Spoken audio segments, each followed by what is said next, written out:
All right, welcome back. Squad number 2. Today's Thursday. We had a crazy party going on in the bowling alley yesterday. The atmosphere was electrifying. We had the Iceman Challenge. Uh, I'm glad to say that all the PBA guys were standing until pretty late at night. They had a lot of fun. Um, But now we're back into the action. We have some new bowlers just arriving to bowl, like Thomas Larsen, PBA bowler, Danish. He started pretty good, I must say. He shot 254 on game 1. Is currently on the lead of the squad. We have up to 11 bowlers over par on this beginning. And we have quite many different countries. We have Denmark, England, Sweden, United States, Finland, Germany, Malta, Czech Republic, England, Norway, Ireland, uh, Italy. So we have quite many bowlers from many different places and countries. It's looking pretty interesting. It's very fun to see how many people is coming from all over the world and all around the world. This event is getting even more and more global, and we are really happy and proud about it. Talking about scorings on game 1, ranking, it's Thomas Larsen on first place with 254. Dan Harding is second with 226. Adam Andersson 220. Andrew Hall 215. Juho Vuoppola from Finland 214. Then we have Albin 14 over. Joachim Karlsson 12 over. Paul Purps 210. Daniel Frisch 207. Then we fired a guy from Malta, Nikolai 205, and a girl with 203, which is Elisa Hiltonen from Finland. And then we have two of the big stars from Sweden, Jesper Svensson and Carl Eklund, both of them with games of 199. And then the guy some people in the chat was looking for, Lukas Jelinek from Czech Republic. He started with 197. And then followed by Jarno Lahti from Finland, 195. Richard Thies is also on the lanes at the moment with 193. And we have some more big names over there. We have Christopher Sloan, we have Chase Nadeau, Matthias Wetterberg also, and Pepi Consteri, the daughter of Sami. She is also super talented, and it's going to be fun to see what she manages to do. We have been seeing during the week that games 1 and 2 are usually going quite well overall. It's mostly when we see some issues, it's from game 3. So game 3 and game 4 usually become a little bit tougher. It's going to be fun to see what goes on this particular squad. We also have the former PBA Rookie of the Year, Santu Tabahainen. He is now bowling on lanes 19 and 20, but he didn't start very, very high. So, but we have to see. This guy is really, really good. So if he finds something on the lanes, he's gonna really squeeze it till the very, very end of it.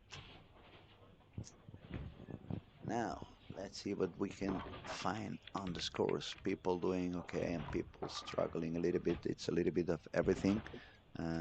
On lanes 19 and 20, we have Joachim Karlsson at the moment with a 9 miss, but then triple spare triple. Santu also on that pair, open frame to start, but then 4 bagger. We have also Maurice Matern with a triple spare and a double. So let's see at Joachim. Joachim is a very, very solid bowler. He quit bowling for 10 years, but now he's back on the business. He was one of the first bowlers in Europe to have or achieve about 600 RPM on the ball. He's really, really powerful, very strong. He's got a big arm. His arm is almost looking like my legs. He's very, very strong, a lot of muscle. Then on lane 13 and 14, we have a nice pair of people bowling together, Jesper Svensson and Andrew Hall. They're going to be bowling together for the whole squad. They are actually moving left. They bowl on 17 and 18 right before. 17 and 18 has been quite a difficult lane all over the week. So we have to see what they can accomplish from now on.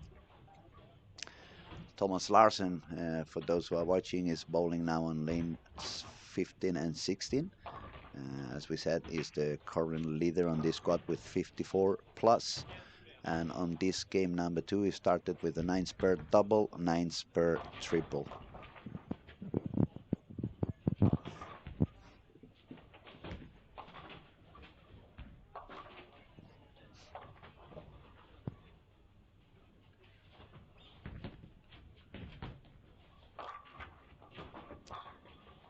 Lane 7 and 8, we find Nico Oksanen, double, 6-2, triple.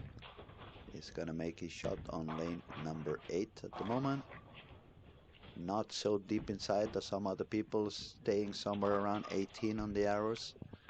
And he got the 4th in a row.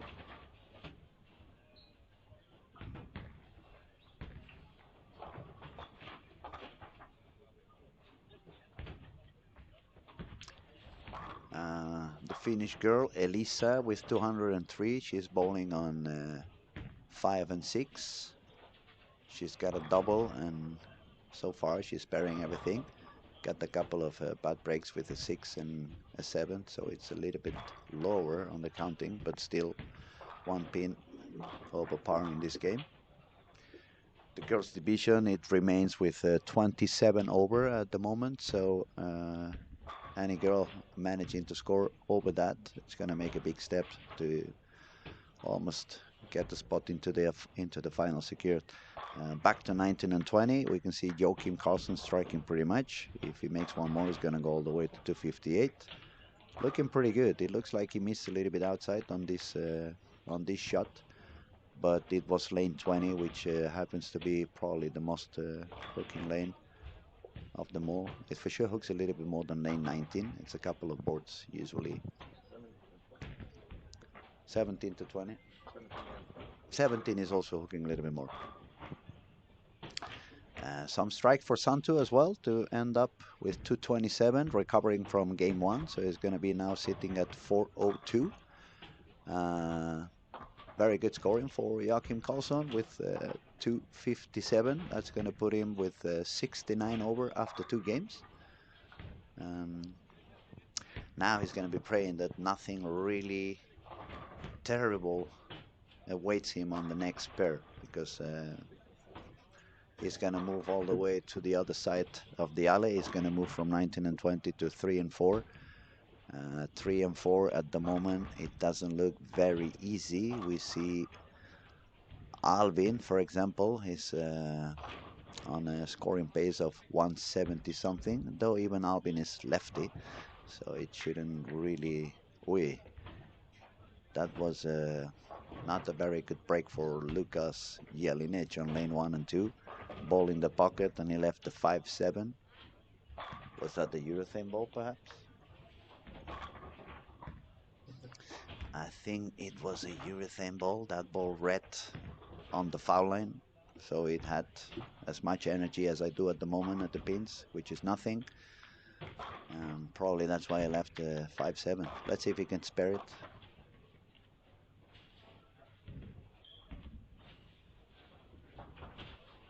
No, it's going to take only one. Puts him down to 132 on 8th frame.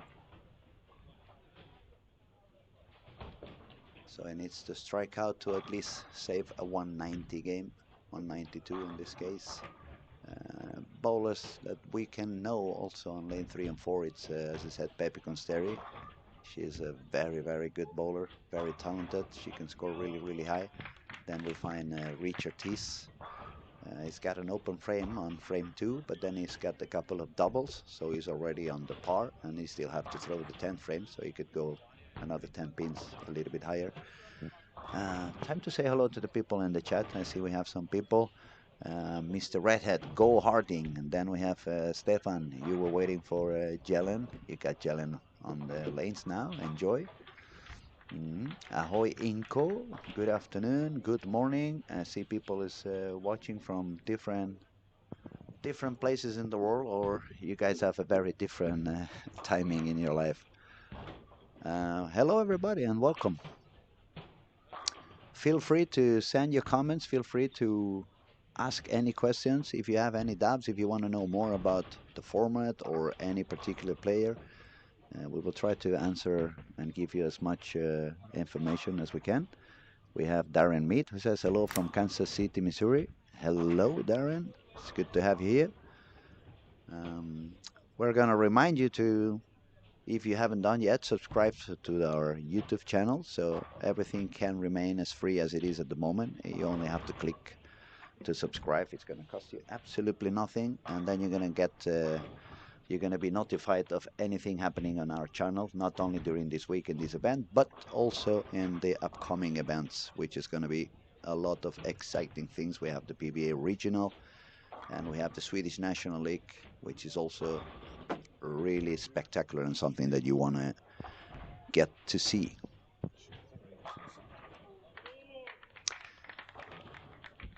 Okay, let's see what else we have. We have Chase Nadeau fighting his way back on lane 17 and 18.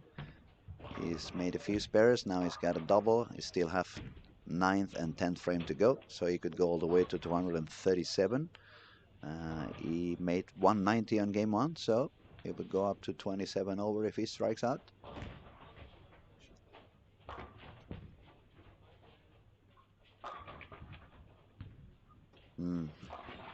Just left a little bit of a weak 10.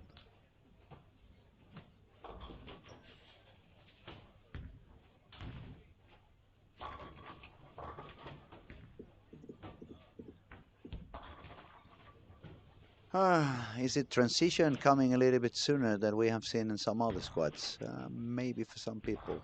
We start to see quite a few frames with splits and 6 and 7s. It's a little bit tough.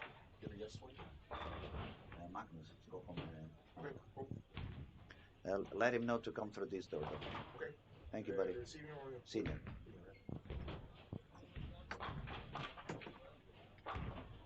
Okay, back to the girl, Elisa from Finland. She had 203. She made a double on the 10th frame on lane 5 and 6 to get 209 on her score. So now she's going to be on 12 over.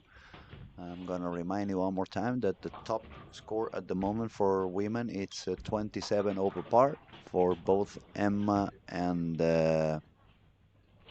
Nora. Both of them are standing with 27 over. So if Elisa manages to carry on, she would have a nice chance to overcome that score.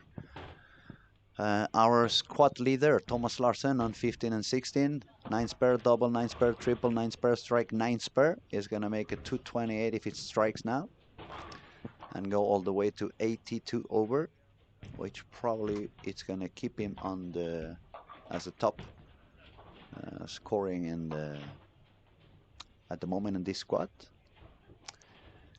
But it's going to be interesting to see what goes on in games 3 and 4.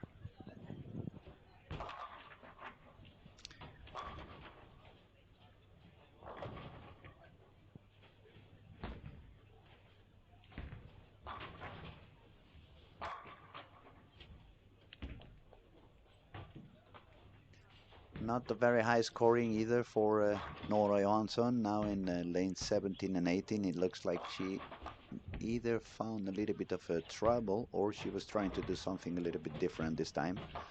She got an open frame on frame 1, then she's got the 9 spare, 3 spare, so probably she missed a little bit out and the ball went to the corner.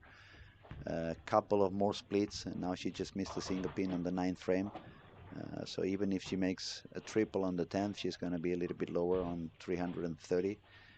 It can be a little bit hard for these young bowlers, especially when they are used to be so successful, when all of a sudden you kind of hit that wall where you cannot really find yourself comfortable enough to score as you are used to.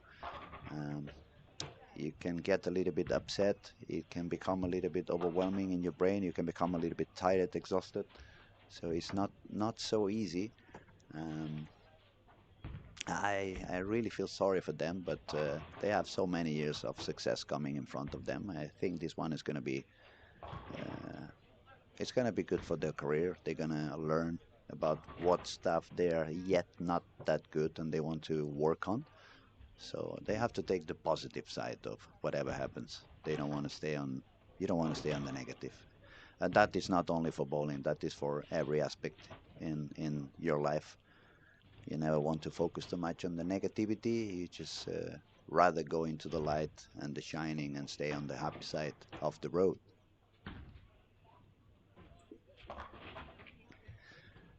Now, for those of you listening, we will pretty soon have a very, very interesting guest joining on the streaming.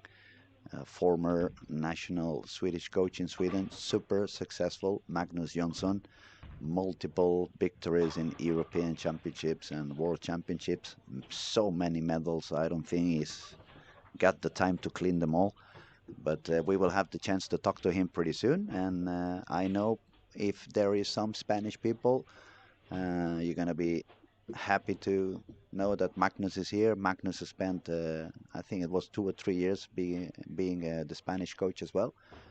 We kind of crossed paths because he was working at the Spanish Federation when I was actually working in Sweden.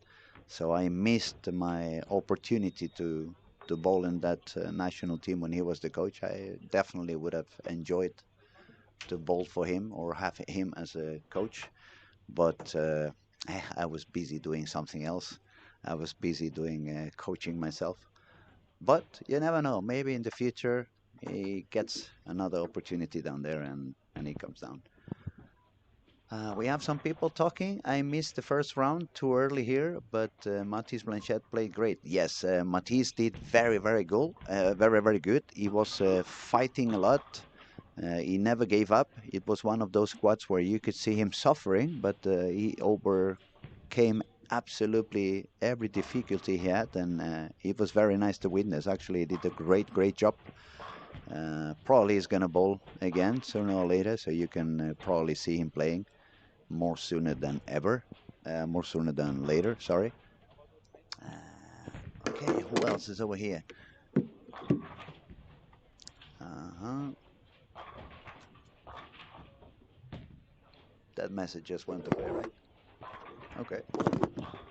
And we still have our friend from Korea. It's very nice to have you here, texting and being so into the chat.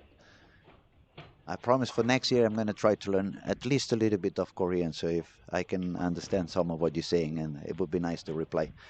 So, and now I'm going to have the honor to introduce to all of you one of the persons I respect the most in the world of bowling. Is one of the persons that has tried to do more for not only the Swedish bowling, but I would say the bowling worldwide. Magnus Johnson, välkommen till, bienvenido, welcome. Muy bien, gracias, muchas gracias. Es realmente un excelente oportunidad de estar contigo aquí porque no nos vemos muy frecuentemente últimamente, No, así por que desgracia, es un últimamente coincidimos poco, no tenemos la suerte de vernos tantas veces. Casi diría esta es la ocasión que nos obliga a coincidir todos los años en el Storm Black y Larsen Masters. exacto, sí, sí, es más o menos la única ocasión en que nos vemos hoy en día, pero siempre es muy, yo me quedo muy contento Sí, cada vez que te sí, veo. yo también, la verdad es que son muchos años que hemos ido coincidiendo. De alguna manera me has visto crecer desde pequeñito, cuando hemos coincidido las primeras veces. Yo era un adolescente. Has visto cómo he ido perdiendo mi pelo poco a poco. Eso nos pasa a todos.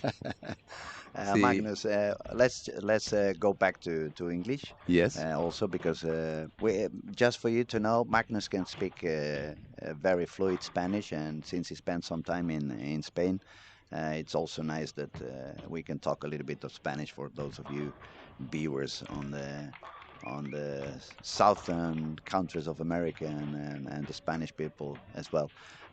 Magnus, yes. yesterday was a very exciting evening, I would say. You gave away another. medal. It's called the Magnus Johnson medal. I was looking at the wall while you were doing your speech, so I could see the previous year's winners, and it was only a lot of big names over there.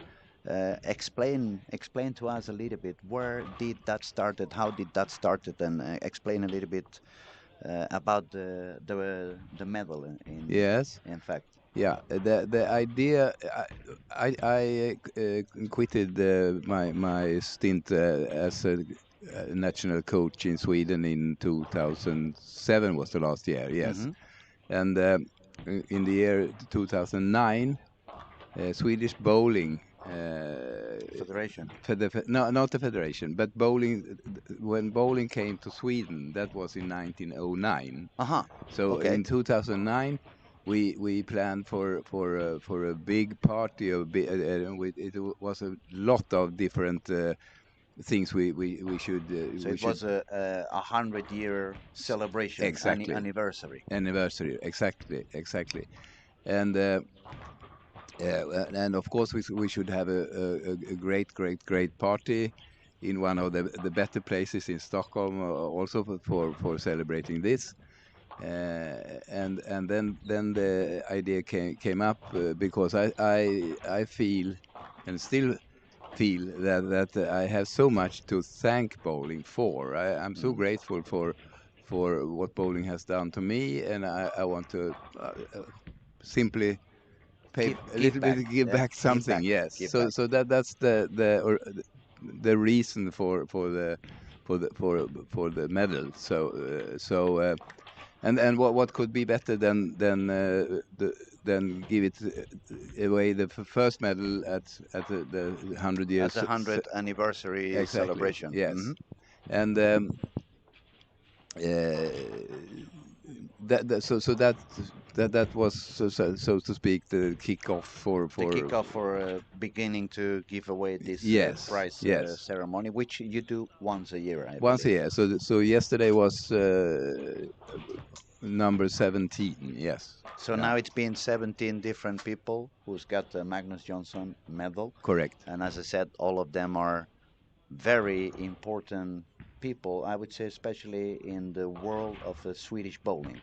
Right? Yes, yes, but not only that, because it's not only players. It can be and have been a couple of times prominent coaches or people who has done something extra that Extraordinary. There's yes. something that is remarkable. So So it's not and yeah, really a bowler's no, prize. no, It's the bowling atmosphere. So it could be maybe I'm just trying to explain. It could be the owner of a bowling alley because he decides to do a lot of stuff. Like let's say I'm gonna do big events and I'm gonna push yes, to yes, make the game bigger and make it grow. yes, So it could be a coach because he has been assisting into not only being successful but helping a lot of people to develop and improve, and yes, yes, yeah, it's a very wonderful idea. yeah.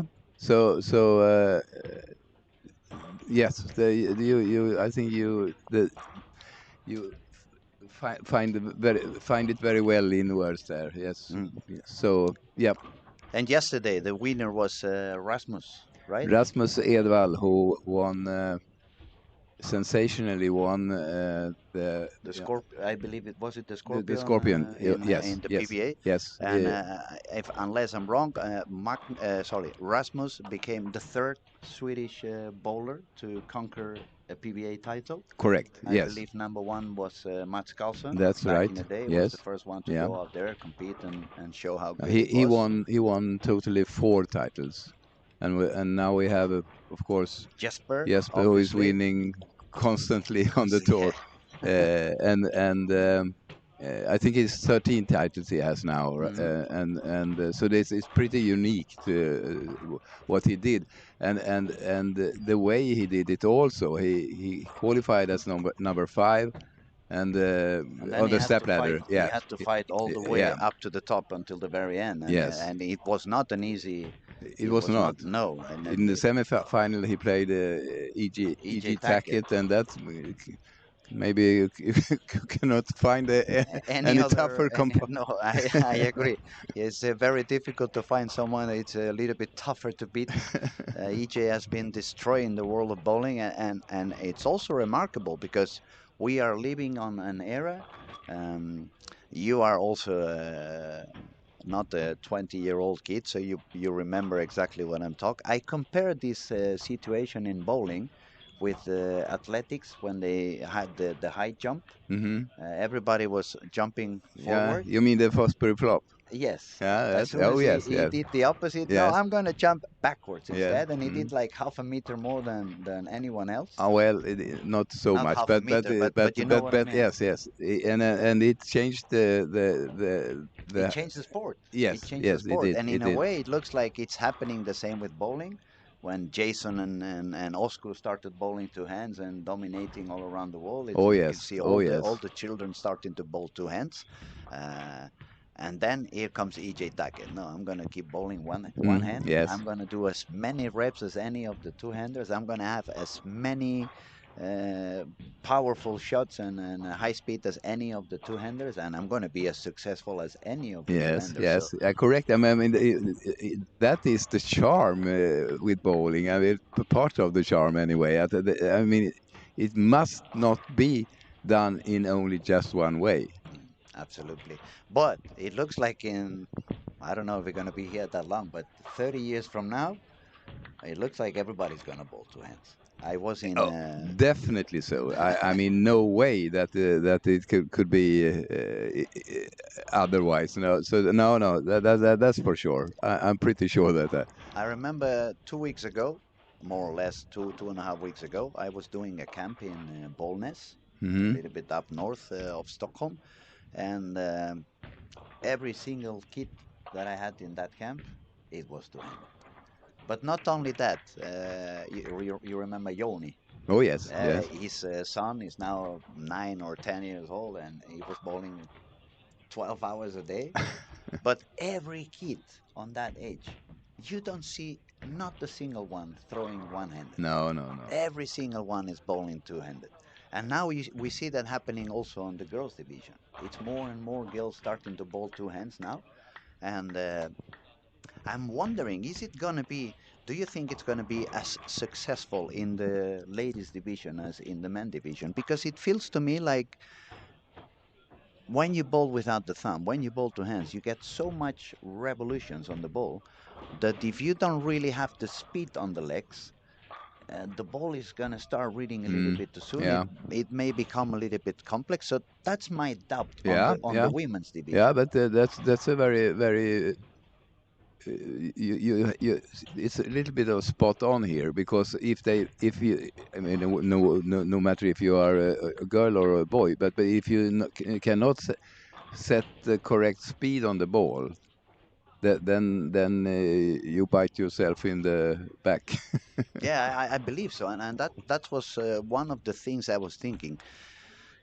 If I had to coach a young girl nowadays, let's say some parent comes to me and Luis, I want you to teach my daughter to bowl, and she asks me, should I bowl one hand or two hands? I would be quite divided in my brain Hmm. because obviously I see all the potential of the two hands and all the benefits. Benefit number one, I would say, not only the rep rate, but you don't have any issues with the thumb.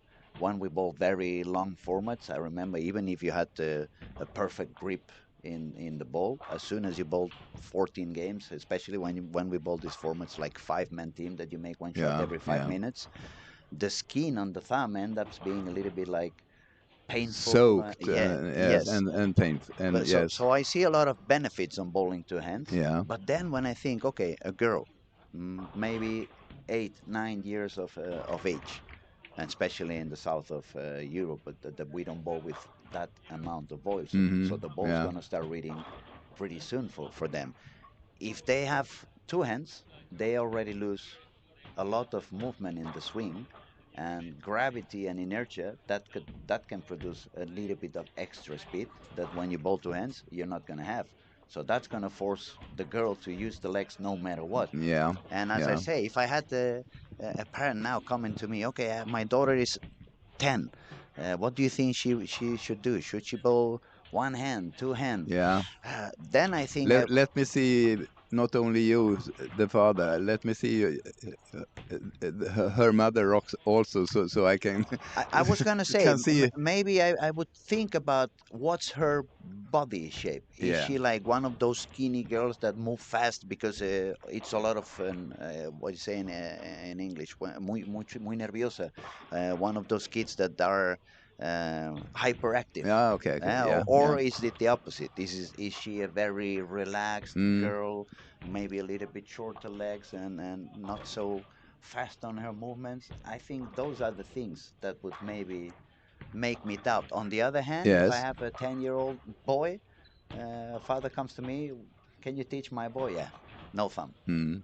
Go for two hands Yeah. directly, Yeah. without a doubt. Now, but I think we can, as a conclusion of this very wise word you are saying here, that it will be a vast majority that will play two-handed, but not necessarily 100%.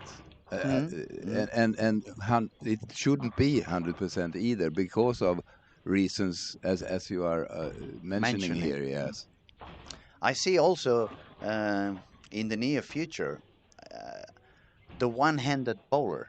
It could become the new lefty in a way Yeah. Yeah. because since you're gonna bowl with a little bit less rep rate and a little bit less of hook potential after all.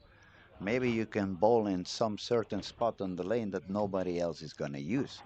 So even Correct. if you are a right-hander, you bowl a little bit like a lefty. You change Yes. from pair to pair, but nobody's been using that spot, so you bowl them fresh more or less Yeah, all the yeah, time. yeah. But probably you will suffer more than benefiting from the two-handers. Yes, they would give you no room on the inside of your target, that's for sure. And as soon as they start moving in and they get such a big area, it's very hard to beat them. I mean, when they found that spot and they start shooting 270 after 270 after 270, and you're doing your best, but you shoot 240, 240, 240, Yeah, you feel like the king of the world. But then you look up and, God damn it, I lost 100 pins in those last three games. What happened?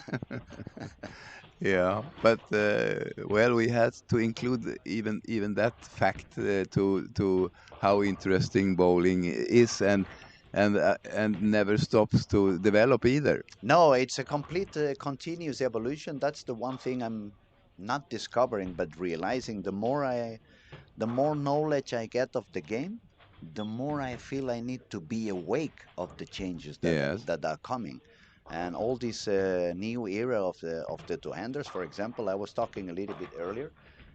All these young two-handed bowlers that we have been seeing for the last 10 years, from Jason Belmonte, Anthony Simonson, Kyle Trapp, Jasper Benson, it looks like they started bowling two hands, and there really was no school of bowling for two-handers, so it's just pure talent. There was not so many instructions for the correct timing and stuff like we had as a Hmm. one-handers.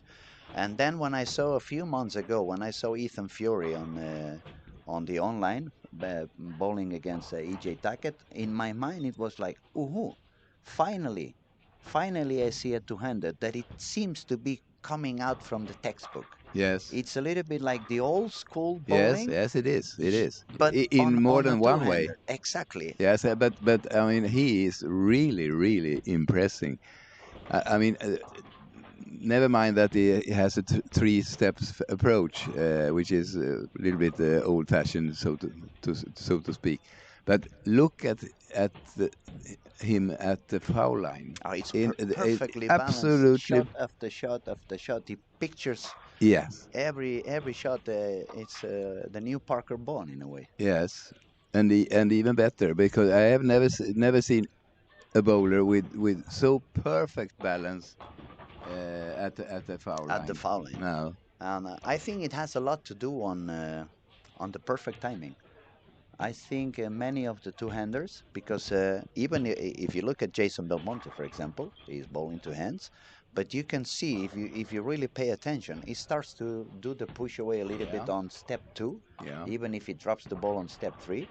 But pushing the ball away on step two, it's a little bit late 80s, beginning of the 90s. It's pretty much old school. Then they started to talk about don't push away on second step. Now I'm talking in one-handed. Don't push away on the second step, push away on the third step, but don't go forward. Just go Yeah, down yeah. directly. Then the way I coach and our beloved Thomas, I hope he's listening from up there and is having some fun.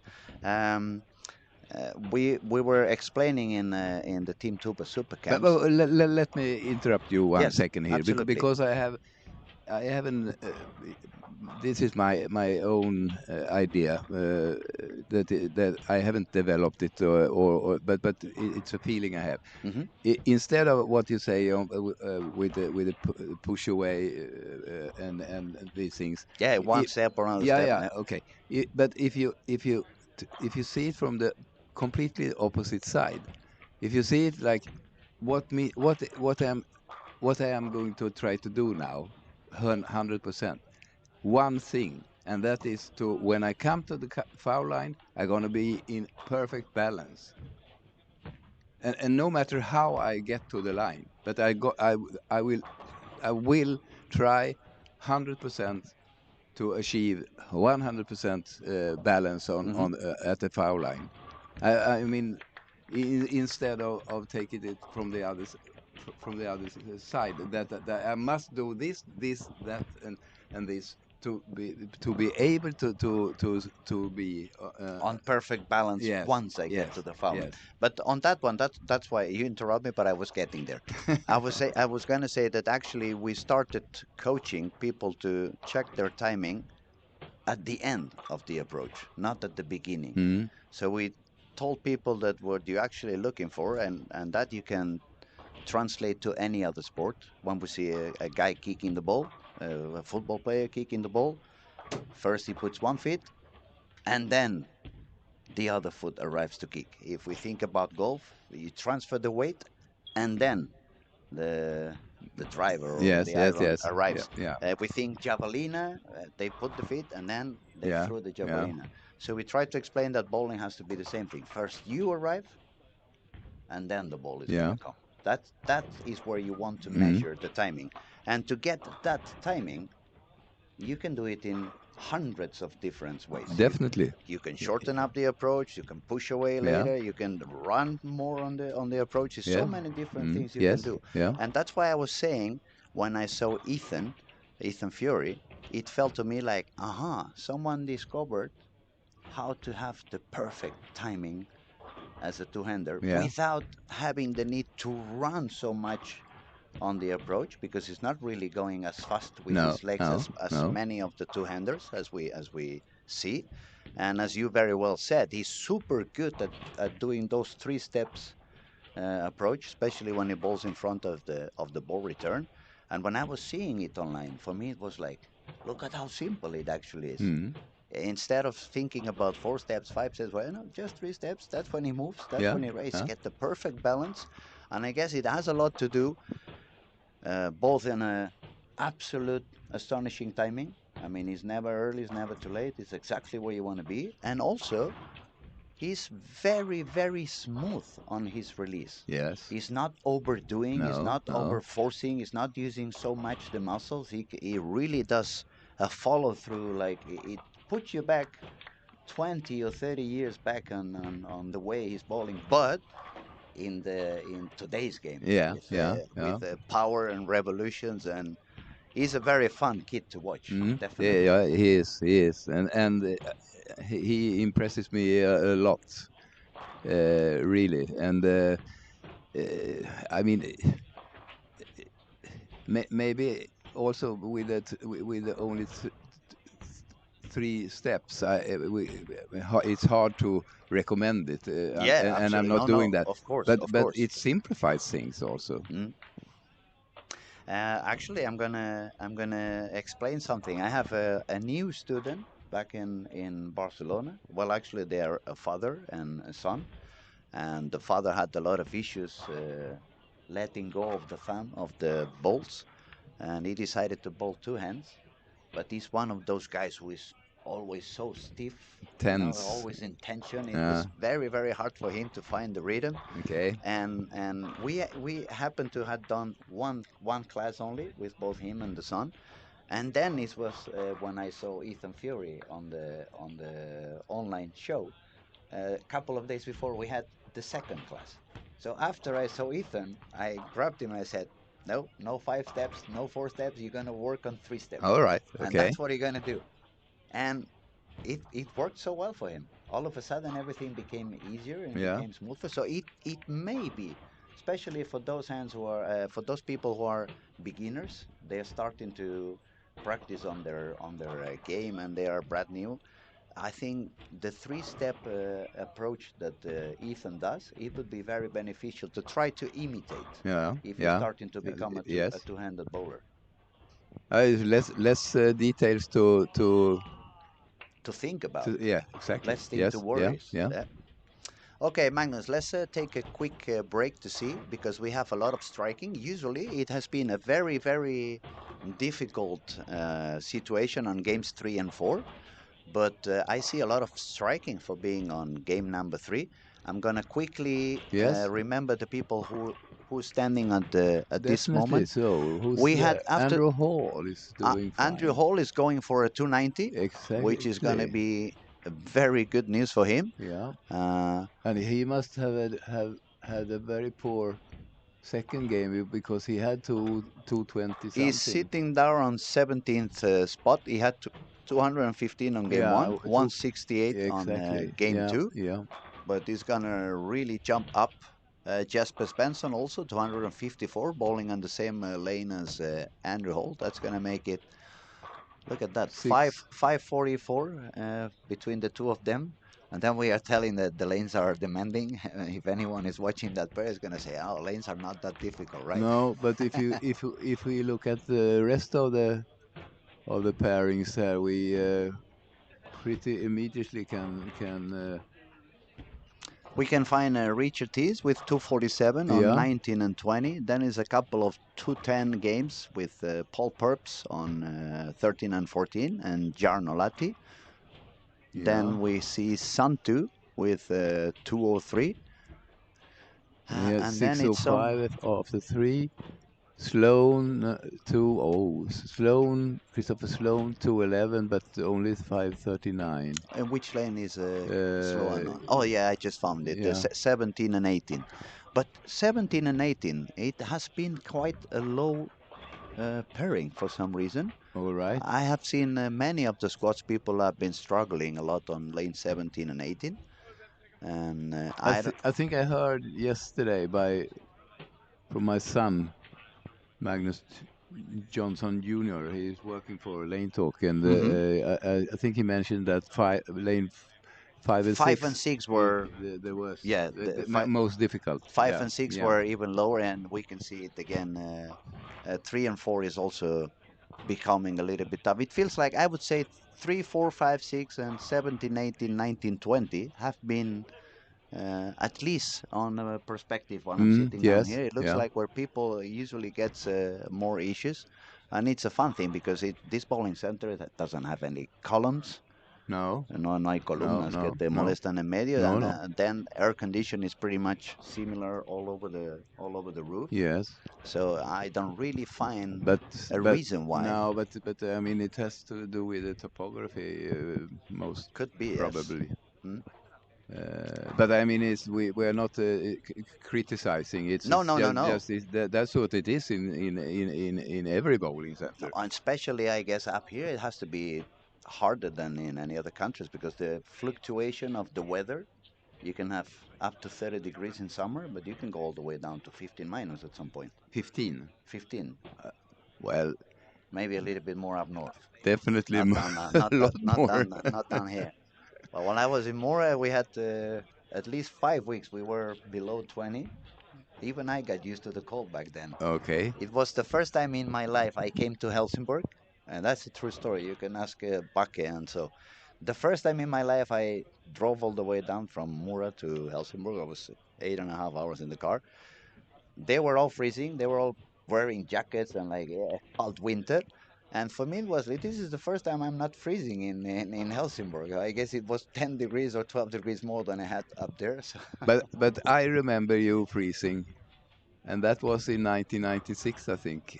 I had invited you and your mother to Stockholm Oh yes, for yes, watching I remember. Barcelona, which Barcelona football team playing against, I A believe it was, AIK, yeah. yes, Oh, and I personally I'm very very much Real Madrid, but this time when they played AIK, which is the local team where I live in Stockholm, Solna, I hate them. I really hate them.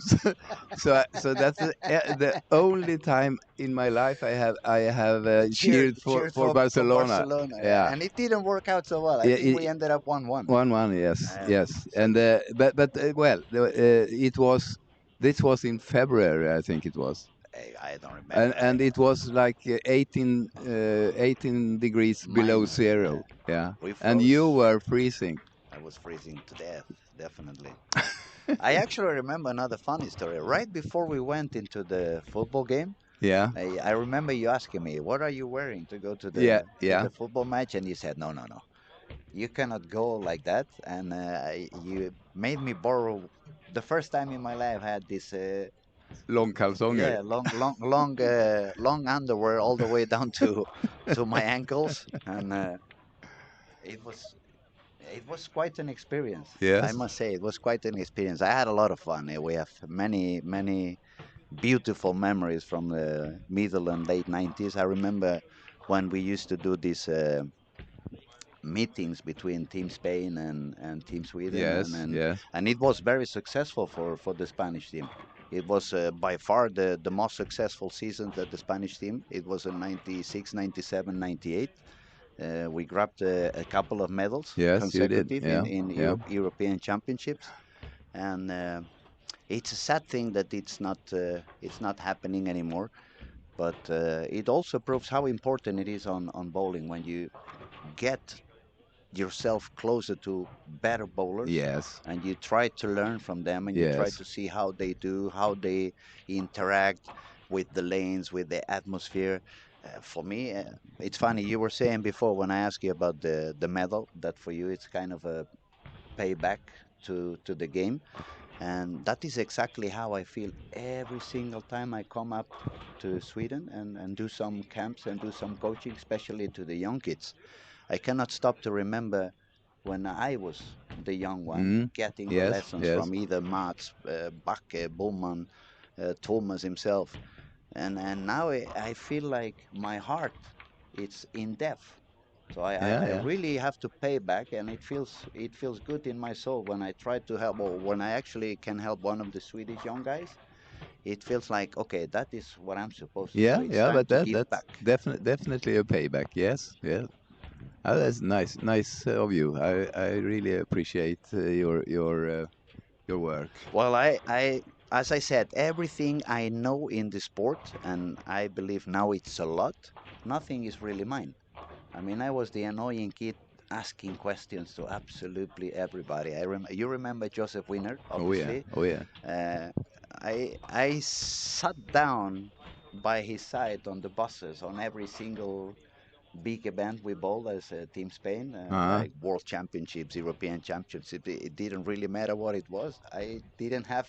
Now I realize it was a little bit unrespectful to his players and other coaches, because I wouldn't even ask. I would just sit on the bus right by his side and ask him and ask him Yeah, and ask yeah. him. That's the way to learn things, and you must be curious also. If not, you're not going to learn. No, and that's another curious thing. Let me stop you for a second. Yeah. This is the fourth time in two squads that I see Jesper grabbing the ball right before he releases on the foul line. It's not something that happens that often. No, So no. it's quite. I'm gonna see if I can find a moment to ask him later on and do a short interview with Jesper. Hopefully it does okay and he's not in a bad mood, so he's not gonna be angry that I ask him that.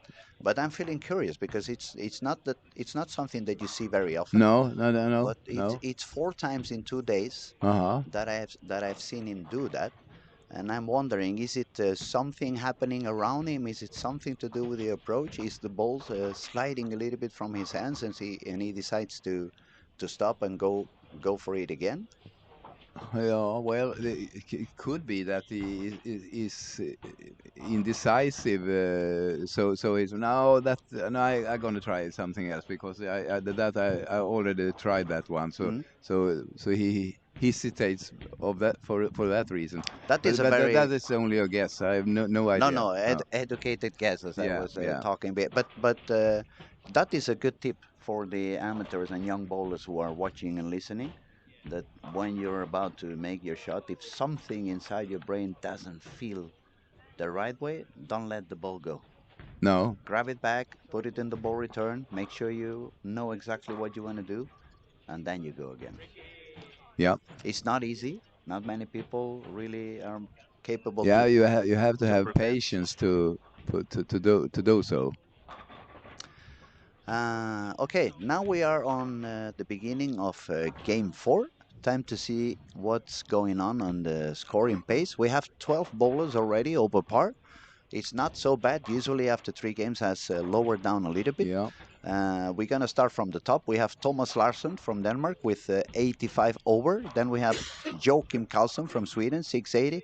Joachim quit bowling for 10 years, I believe. No, no, no, Not not that that many. much. But he didn't quit. But he didn't give it 100% effort. So he Okay, so played the league and uh so on. But so they didn't really quit like I did no, because no, I no. really disappeared from any bowling Yeah, alley yeah, for a long yeah. period.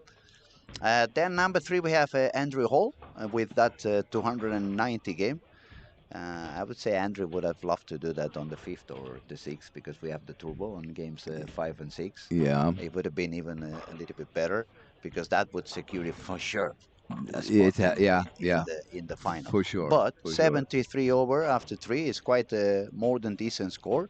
If he can keep a similar pace, that would put him on 140 something Oh over. yeah, That should be enough that's for the good cut. enough. Oh yeah. Let's ask you since I have you here. What do you think your prediction for the cut at the end of the week? I said after 2 days, uh, before it began, I said 13:37, but that was but just to say Just something to say a number, yeah. because no one had bowled had bowled. But after 2 days, I said 12:97. 1297. My Yeah, God. but yeah, see now if I can change my mind, I say 13:11. Okay, yeah, oh, absolutely. You can change your mind. The only stubborn one here is me. I said 1350 on day one, and I'm keep Well, pushing. Just because I don't want to go back. My mind obviously is telling me it's gonna be somewhere where we actually made the prediction with Robert Anderson when we were talking together here on the streaming. I said 1350. He said 1330. Big Tobacco was sitting on the other chair. He said 1340. And my prediction was based mostly on the okay, I see the pattern is not easy, I see the pattern is quite complex, but I was expecting as soon as all the good bowlers start bowling together, mm, they wouldn't make so much of a mess of the different I mean, areas on the lane. But now I also realized the lanes are actually drying up a little quicker or maybe a little bit too fast. Even what that could happen when everybody's bowling on the same spot, yeah, that's going to move them even quicker. So they yes. may end up having no room or nowhere to go anyway. So that would become That instead of can hitting the easily balls happen. higher, Yeah, they could go actually yeah, lower. yeah. Correct. So it's not easy to do No, predictions no, it's at not. the end No, at the beginning of the week. It's a lot easier to make some numbers, perhaps when we are already uh, on Saturday and we have yes. And three. the easiest prediction is to, but then it's not longer a prediction if you say what it will be when it's over. That's what usually happens on the bars in Spain on Monday morning when people's having coffee and everybody says, we have a very bad coach in our football Yeah, club because he yeah. should have done this and that and that and that. Everybody's a good coach on Monday, Oh yeah. right? We have some people talking over here. We have, yes, let's see. We have Go Luca Go, Lorenzo, is probably from Italy. We have some people from Finland, I believe, because they say Elisa Leia, Pepile, and that looks Finnish to me, or at least it's Where not is that? Spanish over here. Yes, Marika Lönnroth. Yeah, yeah, yeah. Then we have also Unai from Bilbao. Muy interesante escucharos. Un saludo, Unai, un abrazo fuerte. Glenn Turner, Andrew Hall shoots 290. Yes, and it was quite a nice game to see. Then we have Lorenzo on the other side. Go Giorgio, Italy, go. Graham Adams. I'm here supporting my fellow Scott, Paul Connell. Uh, yeah, it's nice to see so many people watching and following the action online. Let me remind you, if you have not yet subscribed to our YouTube channel, do so. You just have to click the button. It's 100% free. And actually, if you do that, you're going to be supporting the cause. It's going to help the algorithm to put some credits on us so we don't really have to change anything and we can keep showing world-class bowling for free. And I think that is very important for the whole community, all the planet of bowling, Yes, that we can see the best bowlers yes, live and just sitting down and for back home free for also. free, Yeah, exactly yeah. for free. Now that's really a treat for every person who loves bowling, and we are quite a few. Yes, yes, many more than people would believe.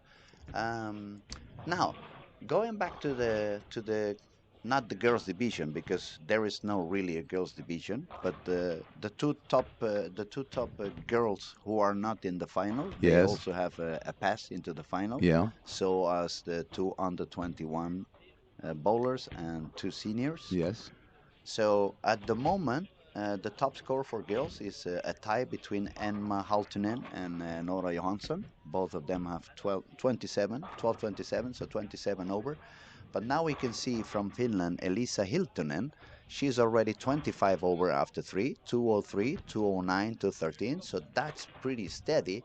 She's bowling at the moment at lane 17 and 18, which we have said it seems to be a little bit tough, but she's got a strike, 9 spare, and a double. Yeah. So we may have a potential uh, girl trying to get into the first uh, place for the ladies division Yeah. in a way. Interesting. Yeah. I'm gonna have to see if I can make her. Yeah, now she's gonna take a shot on lane 18. Let's see what type of shoot she's doing. See how deep or how not deep. Not deep at all. Not deep at all. Uh, That was somewhere no. around 13, 14 board on the Yeah. arrows, keeping the breakpoint somewhere inside 10. And actually, it looks like she found a spot on the lane where not that many people is bowling. We have No, but seen. she didn't open up many boards either. No, no, exactly. Quite parallel, quite old school style. I'm not gonna say Ulf Hamne shot or Ulf Bollevi shot, but a little bit more that way, right? Yeah. Not covering that many boards on the lane. And since everybody who's quite powerful, they move a little bit deeper, and they it seems to me that already from the warm up they are starting inside the 15th board, Yeah. and by the end of the warm up many are already on 21, 22, 23. So And maybe even further. even further. So maybe she found a spot, Yeah. as I said before, where she can be a little bit like a lefty. She's gonna find kind of over fresh every time she changes the lane. Yeah. It's Well, a very interesting approach. I'm very curious to see what goes on with her score, by the way, especially. I think she has played a lot in your country, in Spain. Really? I think so. I think it's Elisa Hiltonen's Uh-huh.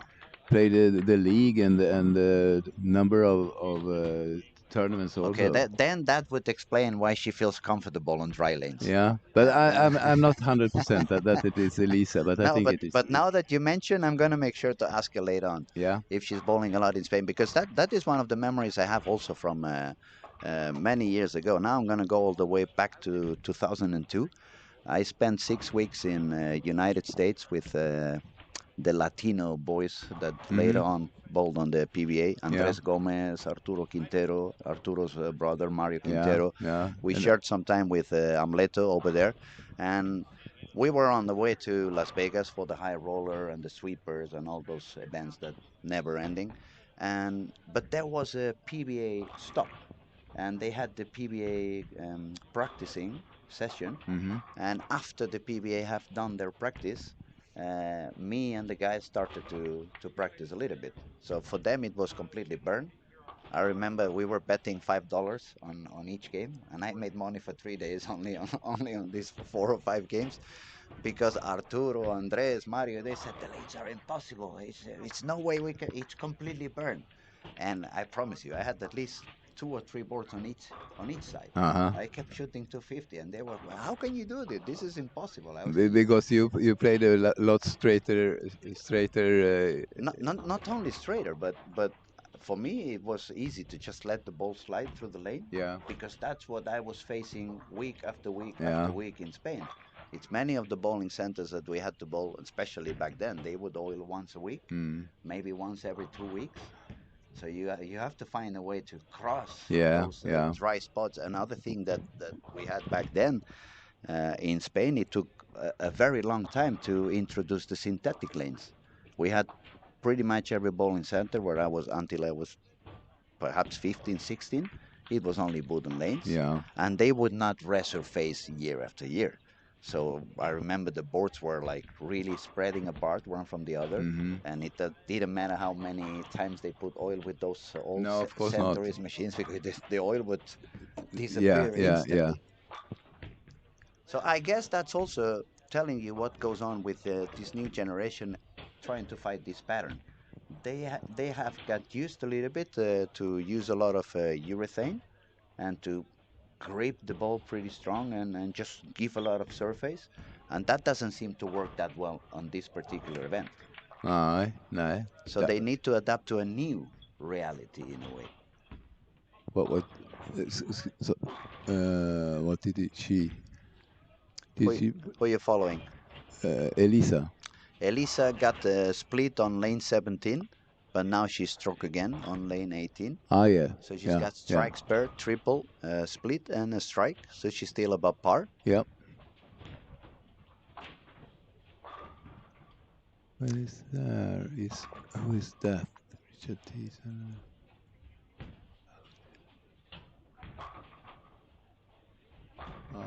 It seems to be a little bit tougher in general this game. Mm. Not she, not many players over par at this moment No, in but in this game. and I'm not surprised because it's been happening. Actually, I'm surprised that it didn't happen sooner because Mm-hmm. it has been happening all over the squads on game three. Game three has already begun to be like, okay, I'm here. Transition says hello to everybody, and now deal with me in a way you can. This time it was a I'm lot of gonna fight back.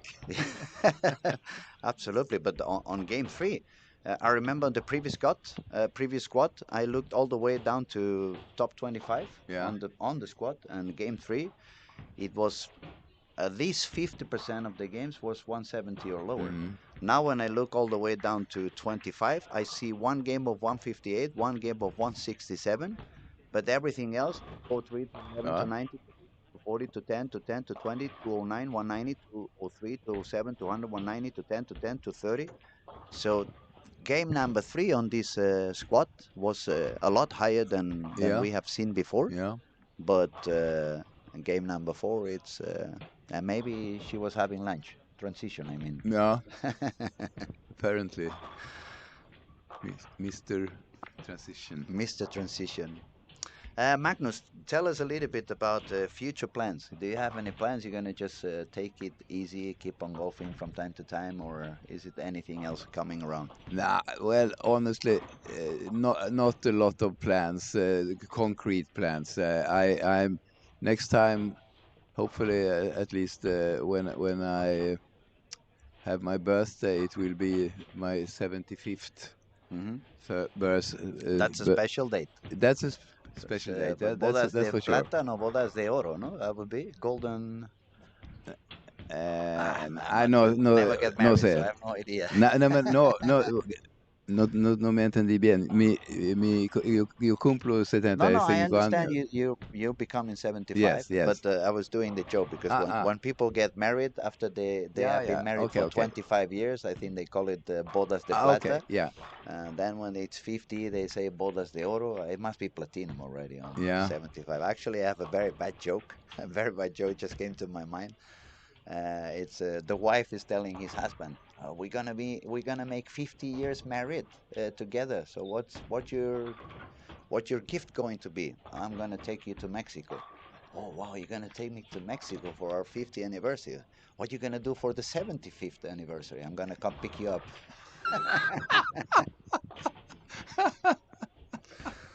And yeah, you can see I'm a guy for a little bit of everything. Streaming, DJ, joking. That was a very funny one. Oh, But that's it just that. came to my mind when you said that I 75 anniversary. I will not. I will not forget that one. Okay, let's see. Oh, Oh, that yeah, Elise has got. Jesper a lucky double, I didn't but see he that. really needed it also after 2 open frames, after 5 frames. But now he is a double in the sixth and No, seven. I only saw Elisa had another split. It's the two time in a row, second time in a row that lane 17. The ball is really getting deep in the head pin. Yeah, So I'm gonna try to follow, see what happens. She's actually gonna have to shoot the 10th frame there, so it's not good news. But now, if we go back to the ranking, let's see where Thomas Larsen is at the moment. He was leading the score with 685, and Thomas let's is find now him. bowling on lane. Uh, uh, uh, 7 and 8. Yes, 7 and 8 is going to There just he is. take a Yep, shot now yeah. on lane 7. He's But got he's two he's doubles. He two could go doubles and no open frames. And here comes 3-6-10 3 leading 6 10, but probably he's going to take a spare, so it's going to be a to 211 more or less. So he could go all the way up to 96 over, which is a good score after 4. If you definitely a can good keep score. keep your keep your pace going on. Yeah. Joachim Carlson was also with 80 over. Is bowling also on lanes 7 and 8. I believe he just had to strike on the 10th. So Joachim can score a 240 game with another strike on Yeah. the 11th. Yeah. On lane 8, he's going to shoot the 11th right away. So that would put him with 122 over. That's a Yeah. very good score. Yeah. In Has already saved the 230 game at least here. mhm. So one more and it will be 240. Oh, that's a very good score, really. And then number 3, we had Andrew Hall, who just shot 290. He had the triple until he just got it split on the 7th frame, but he still have 3 frames to end his game on 5 and 6, Yeah. sharing the lane with Jasper. They're also bowling with Chase, who's really deep in the lane already, somewhere around 30 on the arrows. That's quite deep. Joakim leaving the 4 pin. But it looks like Joachim brought the right balls this time. He Yeah. bowled at the beginning of the week. Then, when he was going away, one of the things he said, "I'm going back home. I'm going to pick up some different stuff. I believe I need different balls than the ones I have in here." And so far, it seems to work pretty good for him. But when we're talking about Joachim, we must also talk a little bit about his mother, Åsa Larsson, who became the pro- Funny thing you mentioned because a couple of nights ago I'm staying at Patrick Bowman's house, and I okay. was actually asking about Joachim, and he said I believe it's Åsa's son. I It had is. no idea. Yeah, Åsa it was is. super successful, probably one of the biggest talents you had in the history of I mean, Sweden. She was unbelievable back in the day. she was unbelievably good, and I say when on her heydays, she was definitely the best female bowler in Europe, and I say. I dare to say, and we will never get the proper answer, but one of the best bowlers at the time, Mm. female bowlers in the world, maybe even the best. I agree with you. I have to say I have vague memories of her bowling both in Mallorca and Barcelona, but it was those times that I even didn't bowl. I just went to the trips with my mom or my father, Yeah, and but I remember her bowling, and she was unbelievable. And you know, when you're a kid, 5, 6 years old, and you just look at the bowling alley, you get distracted because you want to do different things as well. But I remember her doing so much so much scoring compared to many of the other girls around. I'm gonna see a little bit what goes on the scoring. I'm gonna try to update everyone. We are ending game number 4 at the moment. Uh, Lucas Jelinek on 9 and 10. He found his way to score a little bit higher at the moment. He's going to go all the way to 40 to 47 if his person strike. That's going to bring him back above par. It's going to be 16 over. Joachim, the guy we were talking about, son of Åsa Larsen, he shot 231. Is now 111 over par. Uh, Andrew Hall is yet to make the ninth frame.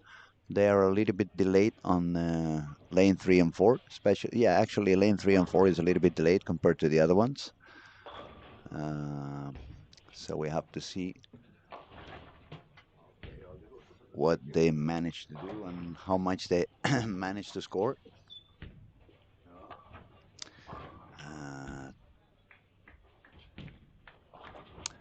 Thomas Larsen 211, so now he's 96 over as we predicted. Joachim Carlsen is going to be probably the squad leader with 111 over. The only one who could get close by at the moment would be Andrew Hall, who had 73 over and can go all the way up to 236 on this game. But yes, Joachim is going to remain on the lead at the moment.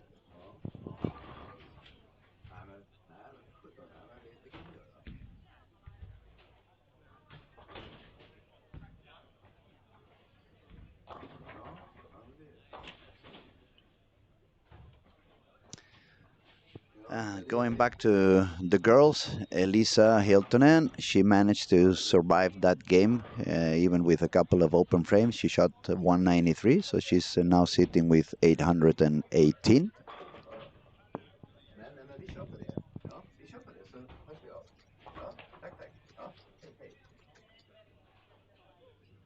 Mhm. One, two.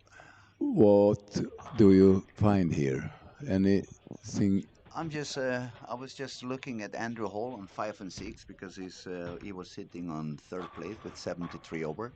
He had the chance to go all the way up to 236 for a 99 plus.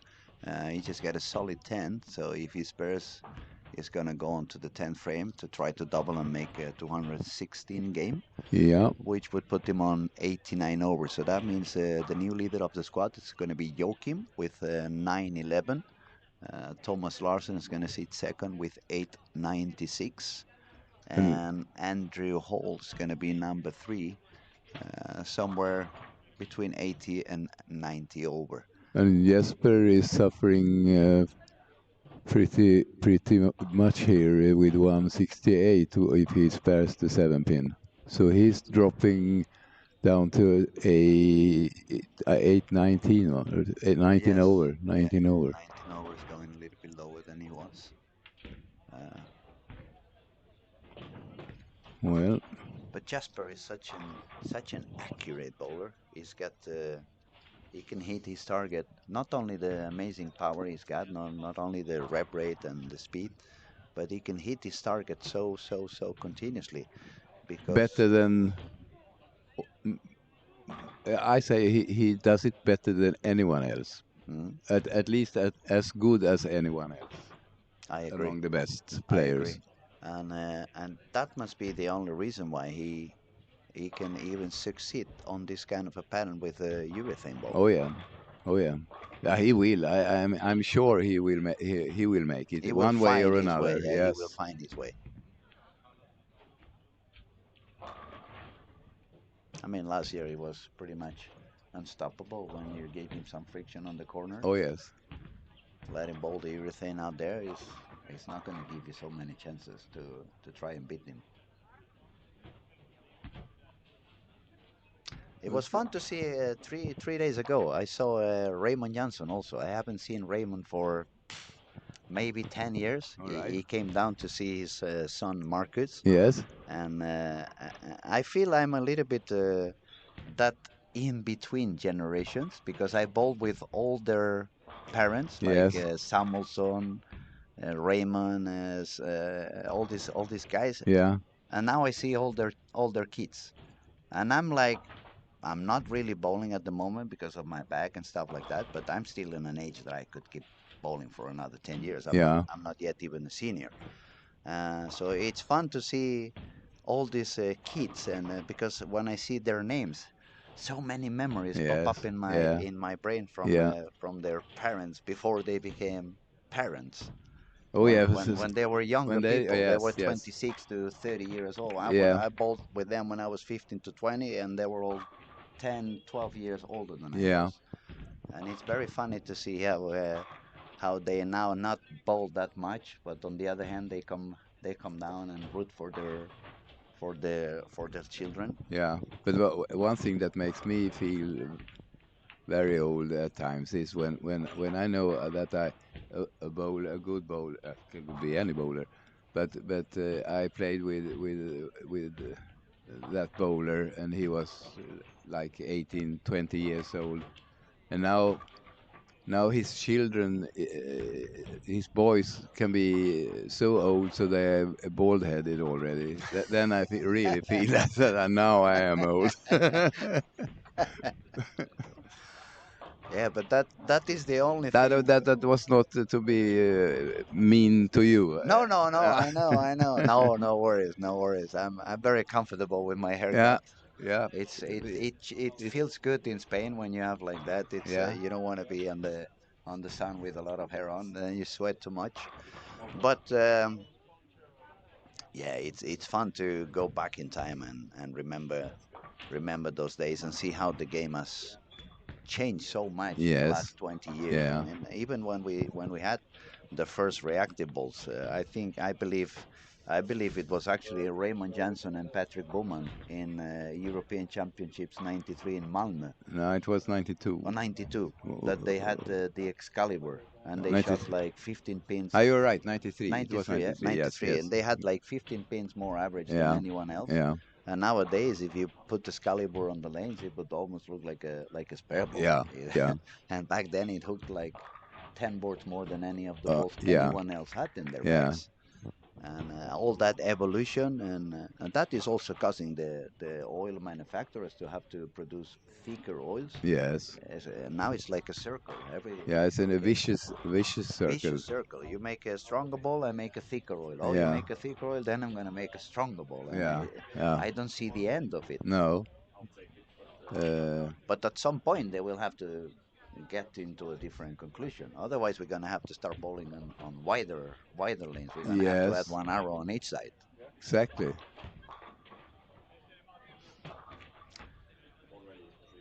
Okay, game four has What's finished. Now we're that? going into game five. Turbo is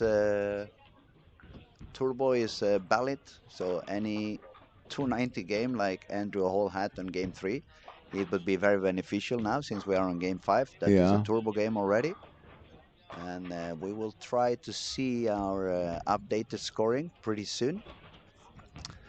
I see already Thomas Larsen on 3 and 4. He started with a double front two. He was sitting with 96 over, so it's Yeah. a very good scoring pace for him to begin like that. Then we have to see what Joachim manages to do. And Andrew Hall is on the Lane one lane and one and two, two. Yeah. and it looks like those are the three bowlers who have a better chance to still make a high score enough to make it into the final. Young Swedish talenteds. Let's see where they are. I see Carl Eklund with 736, so he's not gonna be yet happy on this particular squad. He hasn't found a way to succeed yet on this pattern. And Nora, I have lost. Nora from my site. Yeah, but she is. Yes, 5 and 6, all pretty low score, 656 after Oh, 4 games. That, no, that yeah, was not much not the best. being her. No, but if we say uh, you need to have at least 781. That's number 16 Hmm. to have a decent chance to make it 13. 13 something. Yeah, Yeah, yeah. and then we are talking about 16 bowlers in this very squad here, and we have 12 players over par. I mean that is low scoring.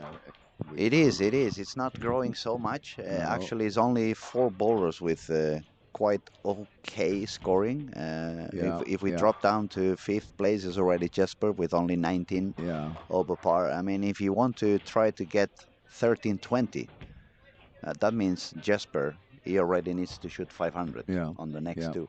And of course, they have the talent and the capacity to do it, but the lanes are quite demanding. And when we get to that late stage of the squad where there has been so much traffic, it's not very easy to accomplish that. Maybe you can make one very high game, but it's not going to be very easy to do. Duplicate it in the next No, game. exactly, No, for exactly. sure not. Overall Yeah, week yeah. after now we are bowling squad, I believe 15. We can just conclude our conversation about the scoring pace here. I mean, it's had been quite many attempts, and we have only 16 bowlers over, not even over, but Francois Labois is 1300 sharp, Mm. and the number 16. So I mean that tells everything about how difficult it is. And which squad are we bowling now, Jonte? Which squad are we in? 15, 16? 17. So that means we have 16 players with 1300. That's only one per squad if you Yeah, make the yeah, average. yeah, Only one yeah, 1300 per squad. yeah. And we have not yet seen any No, 1400s. we will. I'm sure we will, but they will not be many. Not many. Not many. It's going to be quite interesting though when we get into the final on Sunday, because on the first step, they're gonna bowl 6 games. Okay, step two is gonna be 6 games, but then I think they are rolling after every step, obviously, Yeah. obviously. But then when we get to step three, when they only bowl 3 games total match, Mm-hmm. we have seen that the first 3 games usually are higher Yeah. than when it goes on. So we can expect that the finals are going to be a lot more funny to watch in a way in In terms of scoring. in terms of It scoring, yeah, should yeah, be a little bit less traffic. It yeah. should be people who understands a little bit more what has been working for and them and less bowlers on the lane also. So that means that it's less than 3 games if you compare those 3 games with the with the format squad. we are Yeah, now, because yeah, now it's yeah. 2 bowlers per lane. When they Exactly. bowl the match, it's going to be just 1 bowler per lane. Yeah, So it would keep them on the high scoring pace, which is game one and two yeah, on the yeah, regular yeah. qualifying squads. Okay, shall we talk a little bit of politics, or you want to skip that part? And let me be a little bit more specific. There has been a lot of controversy the last few weeks about banning urethane, not banning urethane. It looks like a European side of federations or committee, whatever you call them. They decided to go a little bit different than the rest of the planet, and I have my own opinion. I've been pretty open about it. And do you want to say something about it, or you want to skip the? Uh, I can Don't say don't feel obligated. no, no. Just I don't do that. to put Yeah, another yeah. topic on the table. But what I can say is that it's if we talk about urethane, we talk about reactive bowling balls or whatever we talk about. I mean, if they can set a number what the bowling ball must be in hardness, Hmm. and take a little bit of proper margin Margin. also, Hmm. so it cannot happen that the ball, even if if you put 85 then, or Whatever just the yeah, number, yes, yes, yeah. whatever the So number. even when it soaks, or gets softer by the time, it cannot come so low. As Uh, some of the balls we see today. nah, so I agree. I mean, and the problem should be solved, but it's not as easy as that. I understand that. I mean, we have a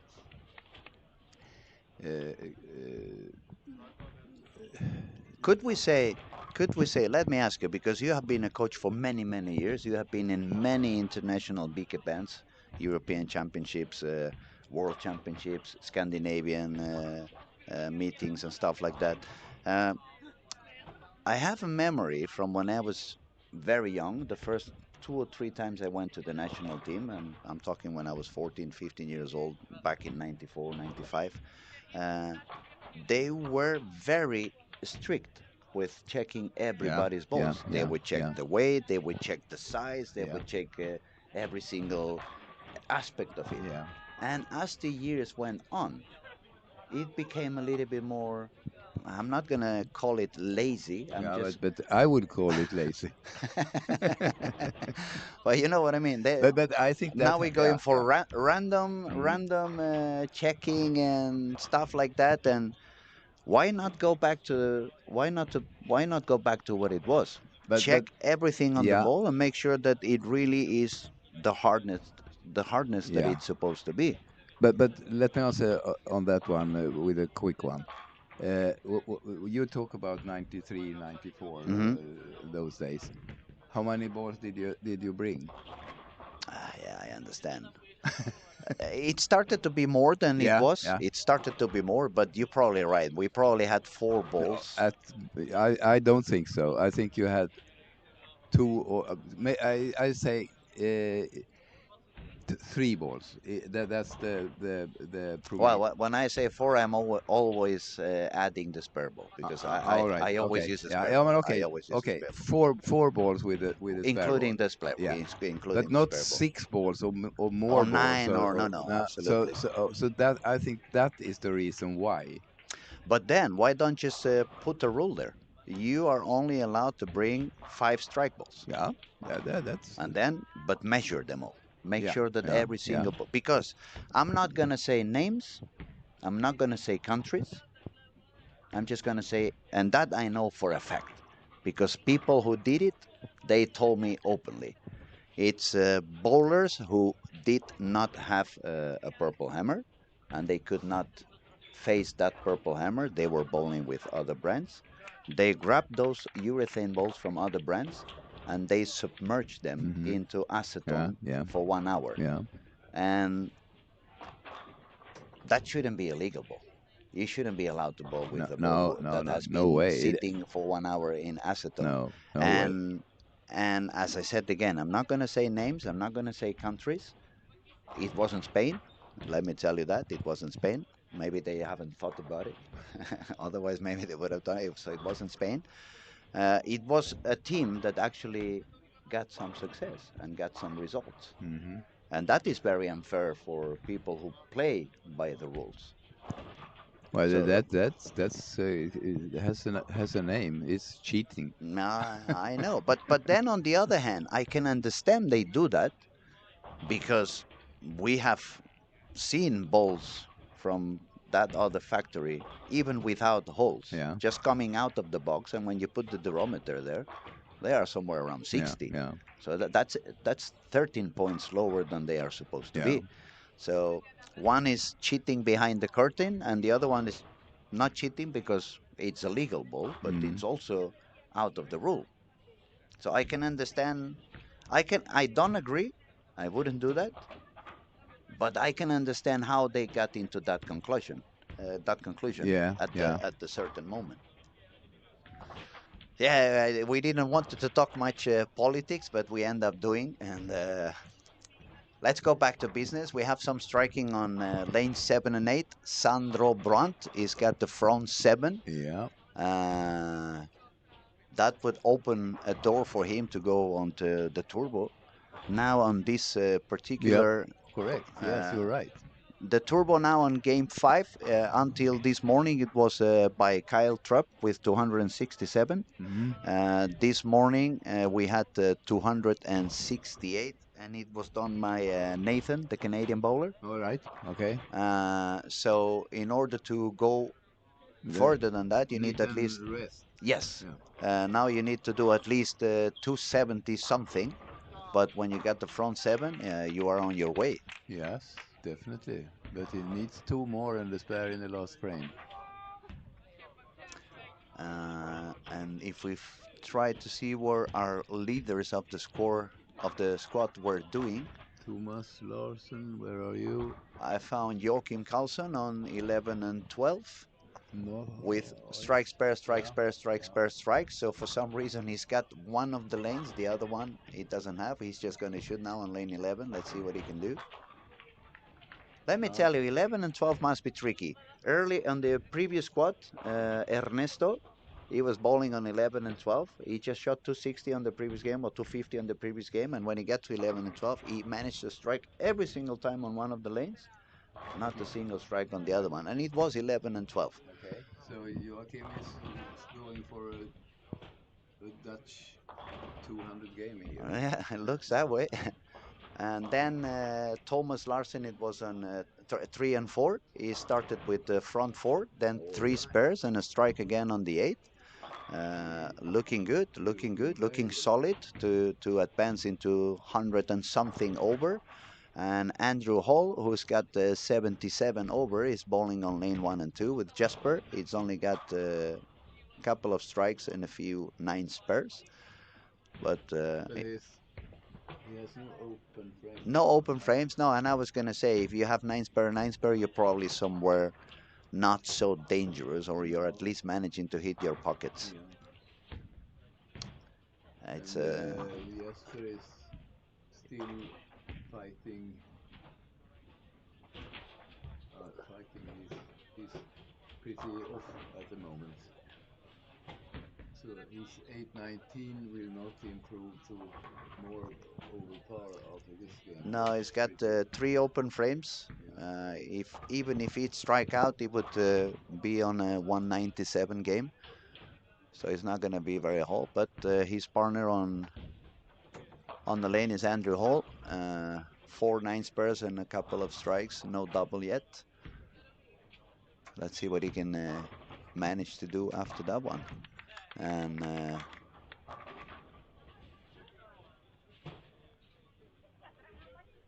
it looks like Sandro got the 8th one also. So now it's Oh yeah. front 8 on lane 7 and 8 for Sandro Brandt. He's not that bad. He's a guy from Germany. He's sitting on the 9th place. He has 14 over. Oh yeah. So let's say he makes 300 now. He's going to be 114 over. That's Yeah. already quite a high score. Yeah.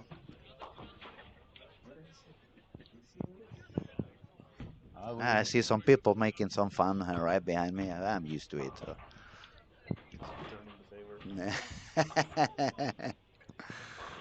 Why don't you go find a pattern to do, man? I will. Another game and a half. Just having some fun with the buddies back here. We have Martin passing by. The busy man is always working. Is always something to do. You're right. Yeah. I'm actually gonna go out and prepare some little commercially, you would say, for a seminar.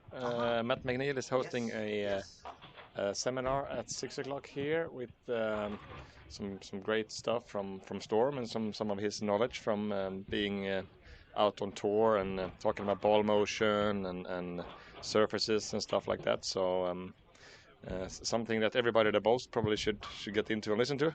Before we get asked by the people in the chat, because the chat is quite active, I know someone's going to ask, is there any chance to see that seminar live online? Unfortunately, I don't think so. Okay, best case scenario, we might video it and put it out there afterwards. So Yeah. Good. But that is another reason for you guys to don't stay home for the next year and just make sure you come up here. So many things happening, not only the main event, but a lot of stuff happening around. Did you hear, Magnus? We had some mental game seminar at the beginning of the week by Strike Mine Academy. Now we're going to have a couple of seminars by Matt McNeil, as Martin was explaining. And the one I'm really looking for, we're going to have a seminar with Christian Jonas. He's going to talk a little bit about oil profiles and stuff like that. You want to explain a little bit, Christian, what you're going to do? Yeah, we're just gonna talk about patterns and how they're being designed and what's the story behind every pattern that we make. That's What going to be magic quite. pattern, Hmm. like what we look for when we come to a center before the Hmm. event, and Try to see your perspective on how you design things and how you do things, and try to guide that's people that will attend to the process or through the process of what we go through when we design the That's patterns. gonna be lovely. Let me know when you do that because I have to skip my streaming and make sure I am there. I gotta find someone to talk a little bit online so I can make sure I attend this one. I find it very interesting, and not only from a bowler point of view, but especially as a coach. I want to learn as much as possible to see, even if I think I'm quite good at reading lanes, but it's always room for improving, there's always room to learn more, and especially when you have people who know so much about the stuff, you really want to pay attention and learn from the best. So make sure I'm going to be there. Front row. Front row. Uh, Okay, no what? 300 game. No, No, he 8 left. spare on the ninth frame. Yeah, so now he needs a double in the 10th frame to take the spot from Kyle Troop, was it? No, it was Nathan. Nathan, yeah, yeah, yeah, Nathan took it yeah. this morning. Kyle has been sitting there for a couple of days with the 267 on the turbo in So it game was, 5, yes. but now this morning it was Nathan. Nathan's not gonna be happy if they take him away the turbo so quickly. It was only one squad he stood up there, but he has to strike. He has to Yeah, double. yeah, he Otherwise, needs a double. 268 Yeah. is not gonna be enough.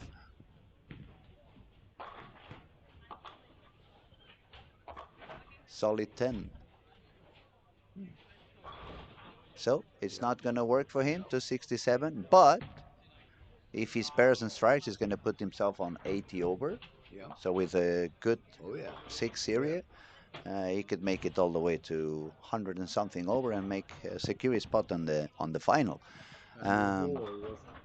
Andrew Hall was on 1 and 2, made a few nines. He just got a double, and he just got the triple on the ninth frame, and he's gonna be very happy about that. That Yeah. is gonna open up a possibility to shot up to 238. Which makes Uh, 114 over if he does so. Absolutely, and that is pretty good. And then we had Thomas Larsen. He's gonna save his game with 212 on 3 and 4. He's now sitting with 108 over. And Joachim he finally made a double. Yeah, Yeah. he's really Yes. celebrating. We can see putting his. He solved the left lane finally. He's got to be happy about that one. Needs one more for a solid 220. And he already had 111 over, so that's good. Could put him all the way up to 130 over, and that's a very good score after 5 games.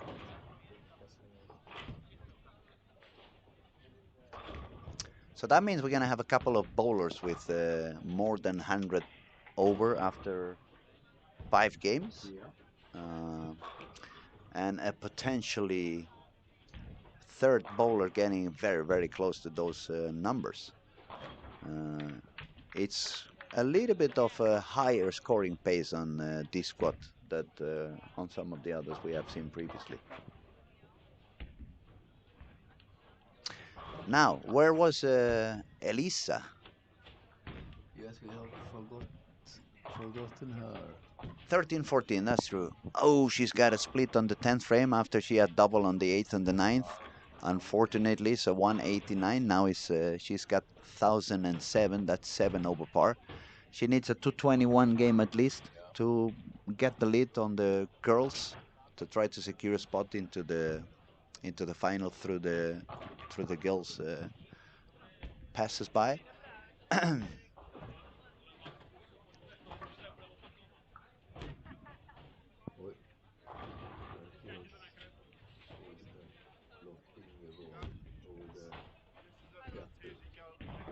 Which lane was it? 9 and 10. I took a Vänster. I took a lefty. And Vänster. 220 by 8 is a very good score to Yeah. 20, especially the way he has done it. Yeah. 9, 9, 9, 8. And finally a triple on that lane 11 that was kind of fighting him. He's going to leave happy with 131 over after 5 games. And just one game to finish this second squat of the day. Some higher scores than before. And some people, at least 3 bowlers with a fairly good chance to secure a spot into the final. Yeah. We have some comments down here. Magnus again. We have Joe Bowler. He says in the 70s, bowlers were using soakers. Yeah. Action bowlers would do that because there are no rules in action bowling. What are soakers? I'm not Soakers, sure. they mean to soak the ball. Oh, so to make it dry. No, make it softer. Softer, yes. And the one who so to speak invented it, it was the grandfather of the only family. Now you have to show me that you really know the game here. Then now you're gonna make me in The trouble. only family. Can I go to the toilet? The only family that have 3 generations of PBA titles. Okay. Obviously, the first thing you think is about Dick Weber and Pete Weber. I don't but know that's if there was only another two. one, and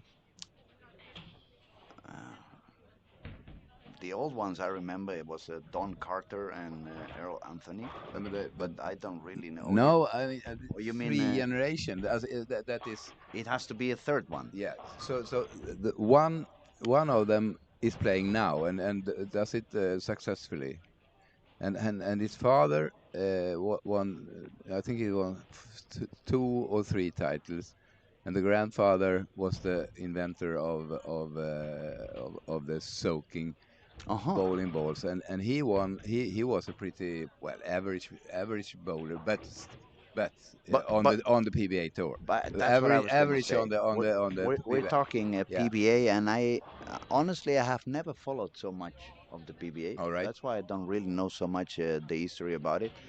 If I had to make educated guess, families' names, I remember that they are going up. Well, Walter Ray called himself Williams Jr., so maybe there was a previous one. No. I know also Petraglia had some junior going on as well. Parker Bond and his son, now is Nathan Bourne, I think is Parker's son. Yeah. Yes. But it looks like I only know father son. I really don't know who was the 3 generations. no, So but- solve the mystery for me, or maybe if you want to, we can ask if someone else. Yeah. Let's see. do that. That's His interesting. initials are Yeah. DM. Yeah. Good. DM. Is he right? Let's see. At the moment, I'm a D. little Blocked as well. blocked in, but DM. yeah. Don McCune. Don McCune. Honestly, I have no idea. Yeah. Don McCune. I cannot lie. Was the father, and then it was his the grandfather, and his son. What's his name? We get him some help here on the. Yeah. Give us a tip. Give us a hand, you guys over there, because we are actually. Eugene McCune is the grandfather. The son. son of Don McCune, and the actual McCune is what's his name now? Help us now, please. The net here. The big, very, one of the most powerful bowlers on the PBA tour. We got Eugene. Eugene is Eugene is the one playing now. No, Eugene was playing on the. We're doing quite a mess with so many. On the PBA 50 tour is he playing every now and then? Kevin McCune. Yeah, thank you Kevin very much. McCune. Thanks for the help. Thanks. We appreciate. T-Win 3. Yeah, T-Win 3 and Thank you. Oliver Olivier Caron over there. We have a couple of, by the way, Robert is also, Robert, he says, Robert here, Luis, do you think I'll be winning the bet on the cat? It points that way, Robert. It looks like you were a lot closer than I am, but I'm still crossing my fingers. I'm probably gonna go back home tonight and light a couple of candles, see if I see if I get any or better chances. or tamper with the oil machine. Yeah, don't give me ideas, and especially now that Chris Jonas is not here. That would be a quite a very good idea. We have a very interesting topic in here as well. It says durometer testing on urethane is really tricky. You can just sand it and clean it, and it will tell a higher hardness, and then you play a game or two, and it will be lower. All right. Absolutely true. It can be slightly, but some of these balls, I'm not sure you can really, even after sanding it and cleaning it, I don't think you can pop it up 13 points out of nowhere from 60 to No, 73 all of a sudden. no, that sounds a little bit too much. But maybe I didn't know about this, but not so much as 10 points is a No, little bit too no, much. So, I don't think so, really. so we're no. back to end that to finish with the politics and to finish that topic. Yeah. We And- should tell them not to be that lazy. Maybe set a new rule: don't bring too many balls. You're only allowed to bring like 5 and a spare ball, Yeah. and we are going to get back onto checking on everybody's ball. Yeah. So we make sure that But- nobody yeah, is cheating. But that is only on the championship. I mean, you cannot do that on regular No, competitions. and any handicap opens and No. night leagues and stuff like that. No, absolutely. We have some more people talking over here. Bruce Hall also. Bowlers used to soak the balls in MEK, which is similar to paint thinner. It was so dangerous that when they would drive from stop to stop, they would strap the Yeah. bucket of MEK on the roof of the car. Wow. Correct. I heard that also. Yeah. Okay, thank you everybody who's so active on the chat with Yeah, us. and It's contributed yeah, with, contributing yeah. with knowledge and ideas, and it's always more fun when we can interact. And the more we are over here, I mean, it's only two of us with a microphone, but we are happy to give you voice to all of you. So just keep on talking and keep on chatting, keep on asking. And one final time, I'm going to remind if any of you has not yet subscribed to our YouTube channel, please do so, so we can carry on doing everything absolutely 100% for free as it is now. And thank you very much, obviously, for watching, for listening, for being so patient with, especially myself, that I can. You put me underwater and I keep talking. So, but I promise to tell some other joke a little bit later on to make the streaming kind of funny. Alright, yeah. You really enjoyed that one. It was And, a funny one, yeah. So you can ponder on what will happen on the marriage when they have been married 100 years. She's probably gonna send it to the moon. I'm gonna buy you a ticket to Mars Yeah, with yeah. Elon Musk. One-way ticket. It was a song. It was like that. The one-way ticket to the moon. I guess if he wrote it down to before an anniversary. Joachim Karlsson, we have him where? Joachim. Uh, Was he moving right or left? Yeah, over here in 15 and 16. There. Spare Yeah. and Spare and a triple three strike. in a row. He Yes. is fine now. Let's have a look at the scores now that they are refreshed. We have 10 bowlers above par.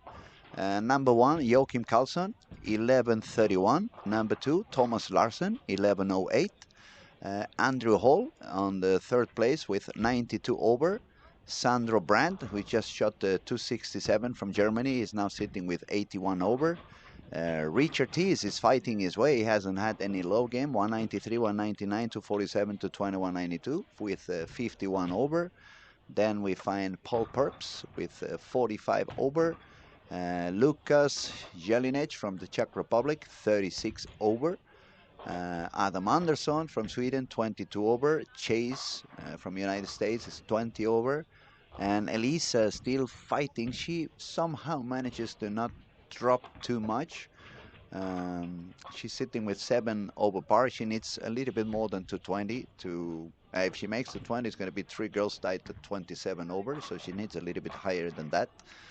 And the people who is on the top, like Thomas Larsen on 19 and 20, front 4, Andrew Hall on 17 and 18, bowling quite deep inside. He missed a little bit, perhaps that's why I saw it that deep inside. But happy is just a 6-pin, easy pin to He's spare. 100 over now, and Thomas Larsen is doing very, very fine.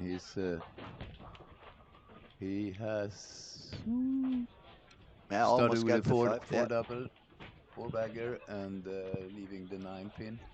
So he will be not far from reaching the 1400. Yeah. Well, We'll see. yeah, a little bit. Yeah. Yeah, No. 108. It was Joachim who was a little bit higher. But look at that. The German guy, Sandro, he just shot 267. Yeah. He's already with the front 5 on Yes. lanes 11 and 12. Yeah. So He's on fire. He found something that is really working.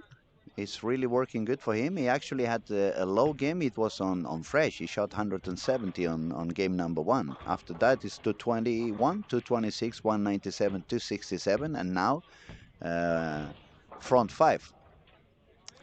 So definitely he has found something that is working good for him. Joachim Karlsson also in 15 and 16, spare and 4 in a row. Maybe we see some people making it into a little bit. Maybe Robert, I'm going to be right, and it's going to be 1350 after all. Things are getting easier. Things are getting better. Bowlers are understanding what to do. I saw Christian Jonas left the room for a little while. Maybe he went up there and give some tips to the people. 1350 seems a little bit too much, because it's probably only one player in this squad that will make such a high score as 1350. Yeah, 1350. Maybe we have two if Thomas Larsen does another streak of 4. Yeah. And Joachim Andrew, remains at his spade. No, he didn't get it.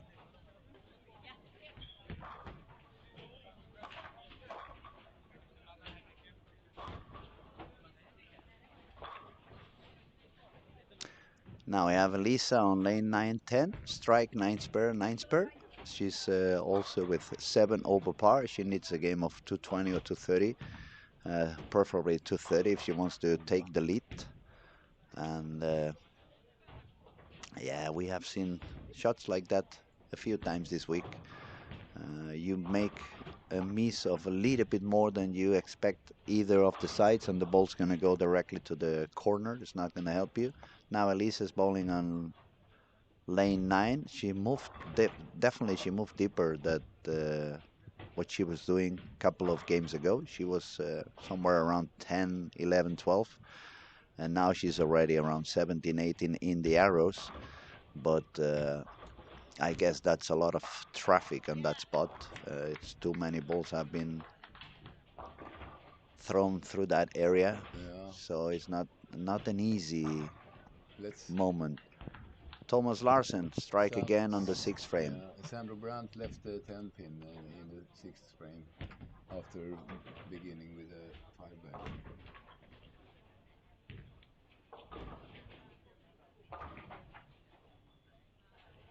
Yeah, we definitely see some striking, but some of the people who is striking now, they have quite a low score. We have the partner in lanes of Sandro is Paul Cornell, split and 4 in a row, but he's quite low in the scoring. Is actually 100 below par. Santu Tabainen in 3 and 4. He made a 4-bagger, 9 spare strike, but he's also a little bit lost on the squat with 52 below par. And so far it looks like Joachim Karlsson is going to remain on the lead for for this squad. He's looking pretty solid with a spare and 5 in a row.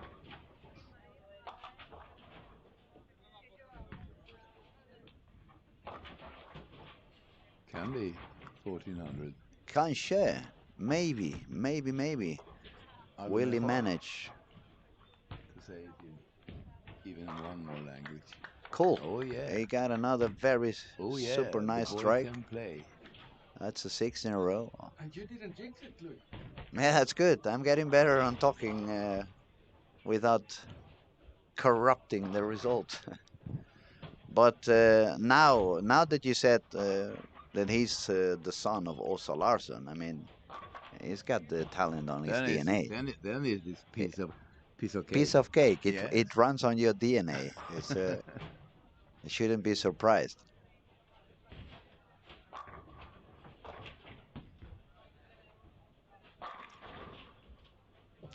Andrew. Another good strike for Andrew Hall. Yeah. A very needed one also, so he can. Andrew needs 92 say, over, so he's- 230 at least to be 1320, Oh, and hoping that I wasn't right on my predictions, because otherwise that 1320 won't make it. Jesper's throwing a real. No, no, Jesper has moved in quite a bit to the right now and playing reactive. We have a funny comment down here. It says Kevin McCune blast pins. I'm not sure I'd ever want to bowl next to Kevin and Osku. I would jump every shot. And then Joe Bowler replies, imagine Kevin McCune's ball speed with Robert Smith rev rate. Yeah. Robert Smith, yeah. That sounds like Joachim Paulson. I was going to say, Yeah. Joachim has both the speed and the reps. But as I said before, when you look at Joachim's arm, it looks like my leg. Yeah. It's really strong. Really Big powerful. muscles. Yeah. Big muscles. A little bit interesting here if we look into the future with Jesper here. Seems like he has found something here. I was gonna say, it looks like Yeah. did he found something, or you Yeah. think it could have something to do with whatever he did on that particular pair during the warm up? I don't think so. He could be. I cannot answer that, but I think He found he's something trying everything he has in his his trick arsenal, book. trick books and all the tools. Joachim, Okay, what? looking for another one. Oh! Oh, solid 9, solid 9.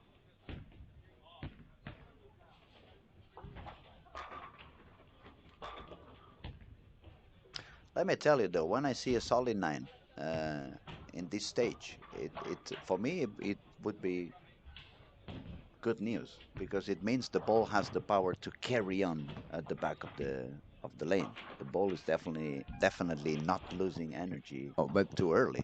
But if Jesper plays reactive, I would be very surprised if he hasn't energy left in the ball with a Yeah. reactive ball.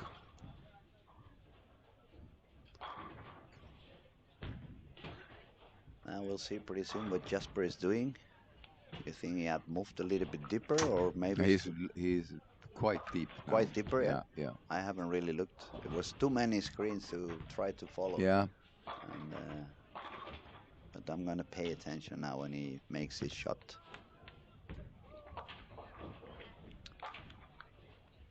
Here we have another very talented bowler, Peppi Consteri. Peppi Consteri, yes, Yeah. daughter of Sami. Very fun guy, Sami Consteri. Yeah. Great bowler as well. Great bowler, yes. And great coach, I guess. Is doing a lot of work with Team Finland, right? Yeah. Let's see Jesper, here. yeah. Now he's it's quite to the right for what I'm used to see him. Oh yeah, that's pretty deep. And that's not the IQ 78. That definitely wasn't urethane. Oh, was it urethane? No. No, No. No, we not. have already decided that he has changed to a Changed reactive into a ball, reactive. yeah. Yes.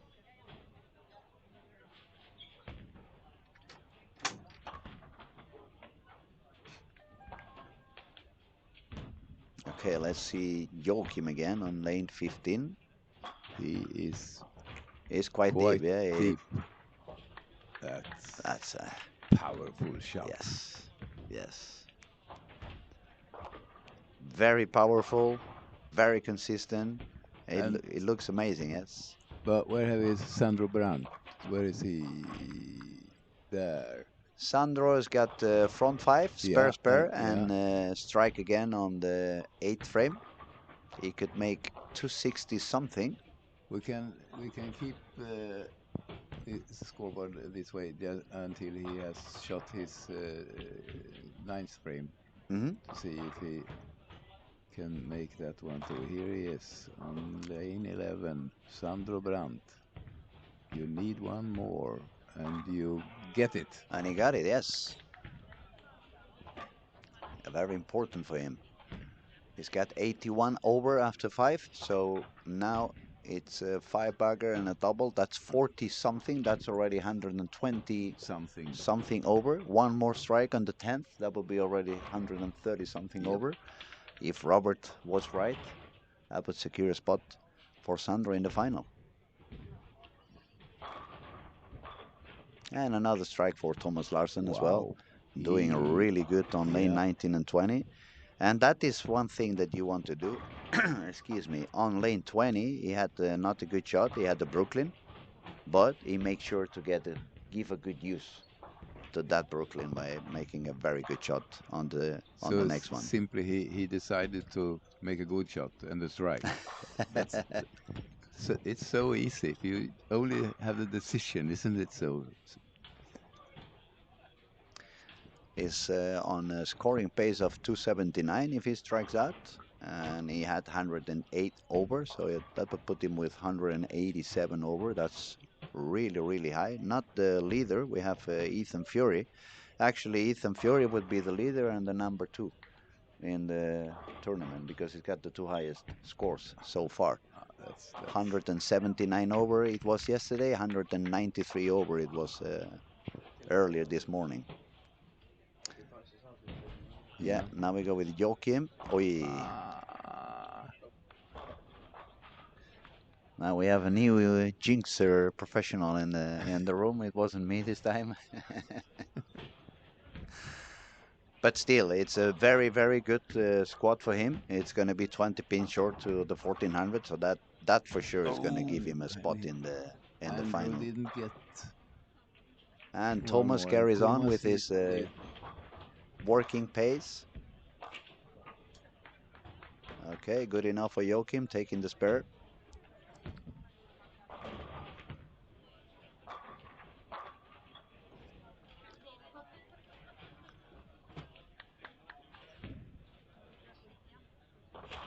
We have a little bit of slower bowling on 13 and 14. They are actually 4 frames to go, while some bowlers are already on the 10th frame.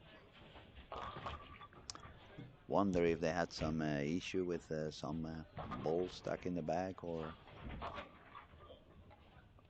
maybe they had to find a solution. They took a little bit of extra time to think about it. But the 3 top bowlers at the moment, actually the 4 top bowlers with fairly good chances to make high enough to make it into the final. So it's Joachim Karlsson, Thomas Larsen, Andrew Hall, and Sandro Brandt. Thomas Larsen is going to make it for sure. He was with 108 over, and he's already on a 250 something pace. And then we have Joachim Karlsson, who just finished with 1380. Yeah. That's going to be for sure a secure spot in the final. It could actually be good enough to be directly into step 2. I should say yes to that. He has a big chance on that. Yeah. Yes. And then Andrew Hall, who is bowling with Jasper all day long, is only on a double, so he's 8 over par with 2 frames to go. If he strikes out, that would be 228. And 228, that would put him on exactly 1320. 1320 exact. Yeah. And that could be tight. Very That could tight. be very tight. That's probably no, we're not gonna later on this year, but my guess is that that will be enough. That will be enough. Yeah. But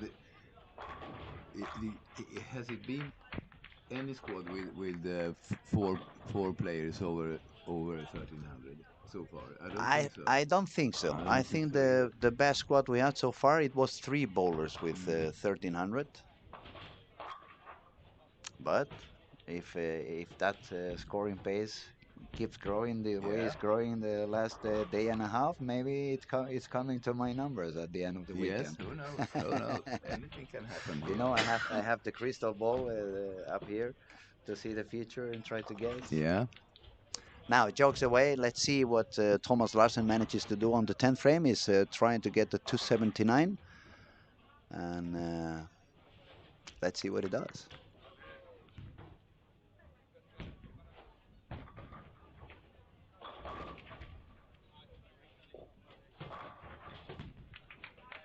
Couldn't be any better than Happy that. to see there is one good Larsen still there.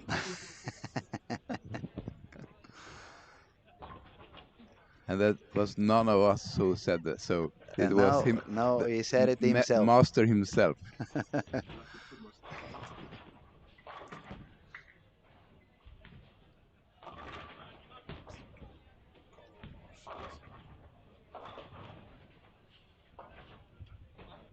And that is a little bit what we just saw with Pepe on lane 20.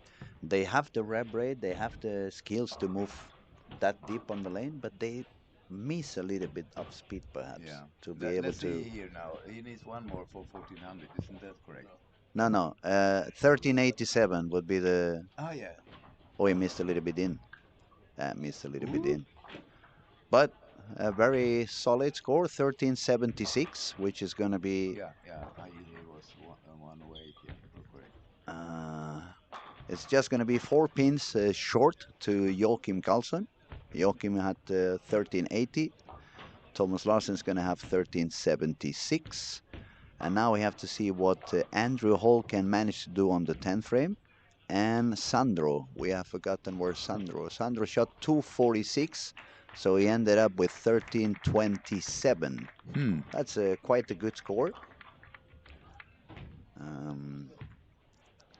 Will it be enough? We will have to wait and see. At the moment, it looks like it should be enough, but as I said before, we are pretty much in the middle of the tournament. We still have plenty of squads. 2 more squads today, 4 more on Friday, and 4 more on Saturday. That's 10 squads, 20 bowlers. That's 200 series to go. Yeah, excuse me, 40 bowlers. That's 400. Thank you, buddy. It's 20 lanes, but 2 bowlers per lane. That's 40 bowlers on each squad. 10 squads to go. That's 400 attempts. Yeah. So it's a lot of attempts to go and a lot of talent on the lanes. Yeah. And I think also if I dare to say so, that the quality of the field will be higher and higher. Just getting better. Yes. Okay, 10th frame for Andrew Hall. He definitely needs to strike out if he wants to make the score at least close to possible to the final. Oh, very nice on the 10th. Great strike. Very good. Needs 2 more. If he gets 2 more, he's going to be on 1320, 120 over.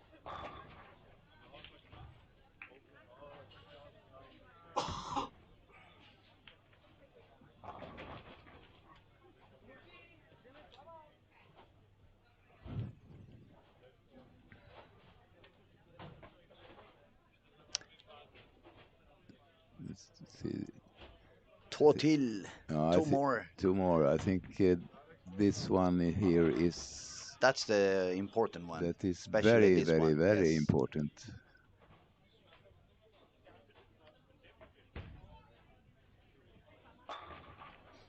That was superb. Wow. Yeah, that was even better. That was clutch. Big shot by Andrew Hall now on frame number 11. But So now, I must say, even this one is going to be important yes, because on the yeah, 1320s, yeah. every single Well, pin it can drop you 2 or 3 places up oh or yeah, down. yeah. I mean, the strike or if he leaves two pins can be the difference. Now let's see how he does, and then I'm going to ask Daniel something. Missed a little bit out. Come. That Yeah, was pretty good. Send it a that's little bit further out. really cool. For a moment, I thought maybe it could be a weak 10, but it looked very good. So 1320 for Andrew Holt. Since Daniel is here, Daniel, I'm going to ask you because probably someone is going to end up asking a little bit later on. Just a minute, Magnus. I'll say goodbye to you in a Yeah, second. man. Take the Ah, mic. yeah, so you can get the mic. Daniel, in case of tie, if two bowlers have the same score, let's say we have another bowler with 1320 in the qualifying round, how would you solve that? We solve that by counting the highest last game, Highest last game. and if still a tie, fifth game, and so forth. Okay, so in this case, for example, for Andrew Hall, it's not a super high game. He shot to 28. So I mean, But that it's is a good still a game, but high game it's because still it's still a over high the game. average of Uh, 1320. it's beyond the average of 220. Yeah. Yes, it's 8 pins again. But I mean, if understanding, if someone makes 1320 but has a 240 on the last game, then He he passes. would pass Yeah. in the. Thank you, Daniel. Appreciate. Okay, it's a few frames to go for Carl Eklund and some other bowlers on 13 and 14, but we're going to stop the commenting until the next squad. Let me please say thank you so much, Taxi Miket Magnus. Muchas gracias. Thank you very much. It was a true honor and a true pleasure to spend some time together with you doing this streaming online, and we'll be seeing each other around the alley. It's going to be a very fun week. For sure, and thank you very much for asking me. I had a good time here together with my old friend Luis. So it was really fun for It me was very also. fun. Yeah, We will carry on. And also, let me thank everybody who's on the chat and has been talking and supporting and helping us solve some of the doubts and memories that we couldn't find out. We will be back at 5 o'clock when third squad of the day goes on. I will be back for sure, and I'll try to find some other people. I'm going to kidnap some other people into the room. I'm not going to kidnap Magnus again, otherwise he's not going to be remaining my friend as he is at the moment. Man, taxi at the make it. Thank you. It's been a pleasure, and I hope I see you soon, buddy. muchas gracias. Un abrazo. Goodbye. See you later, everybody.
That was some impressive bowling right there.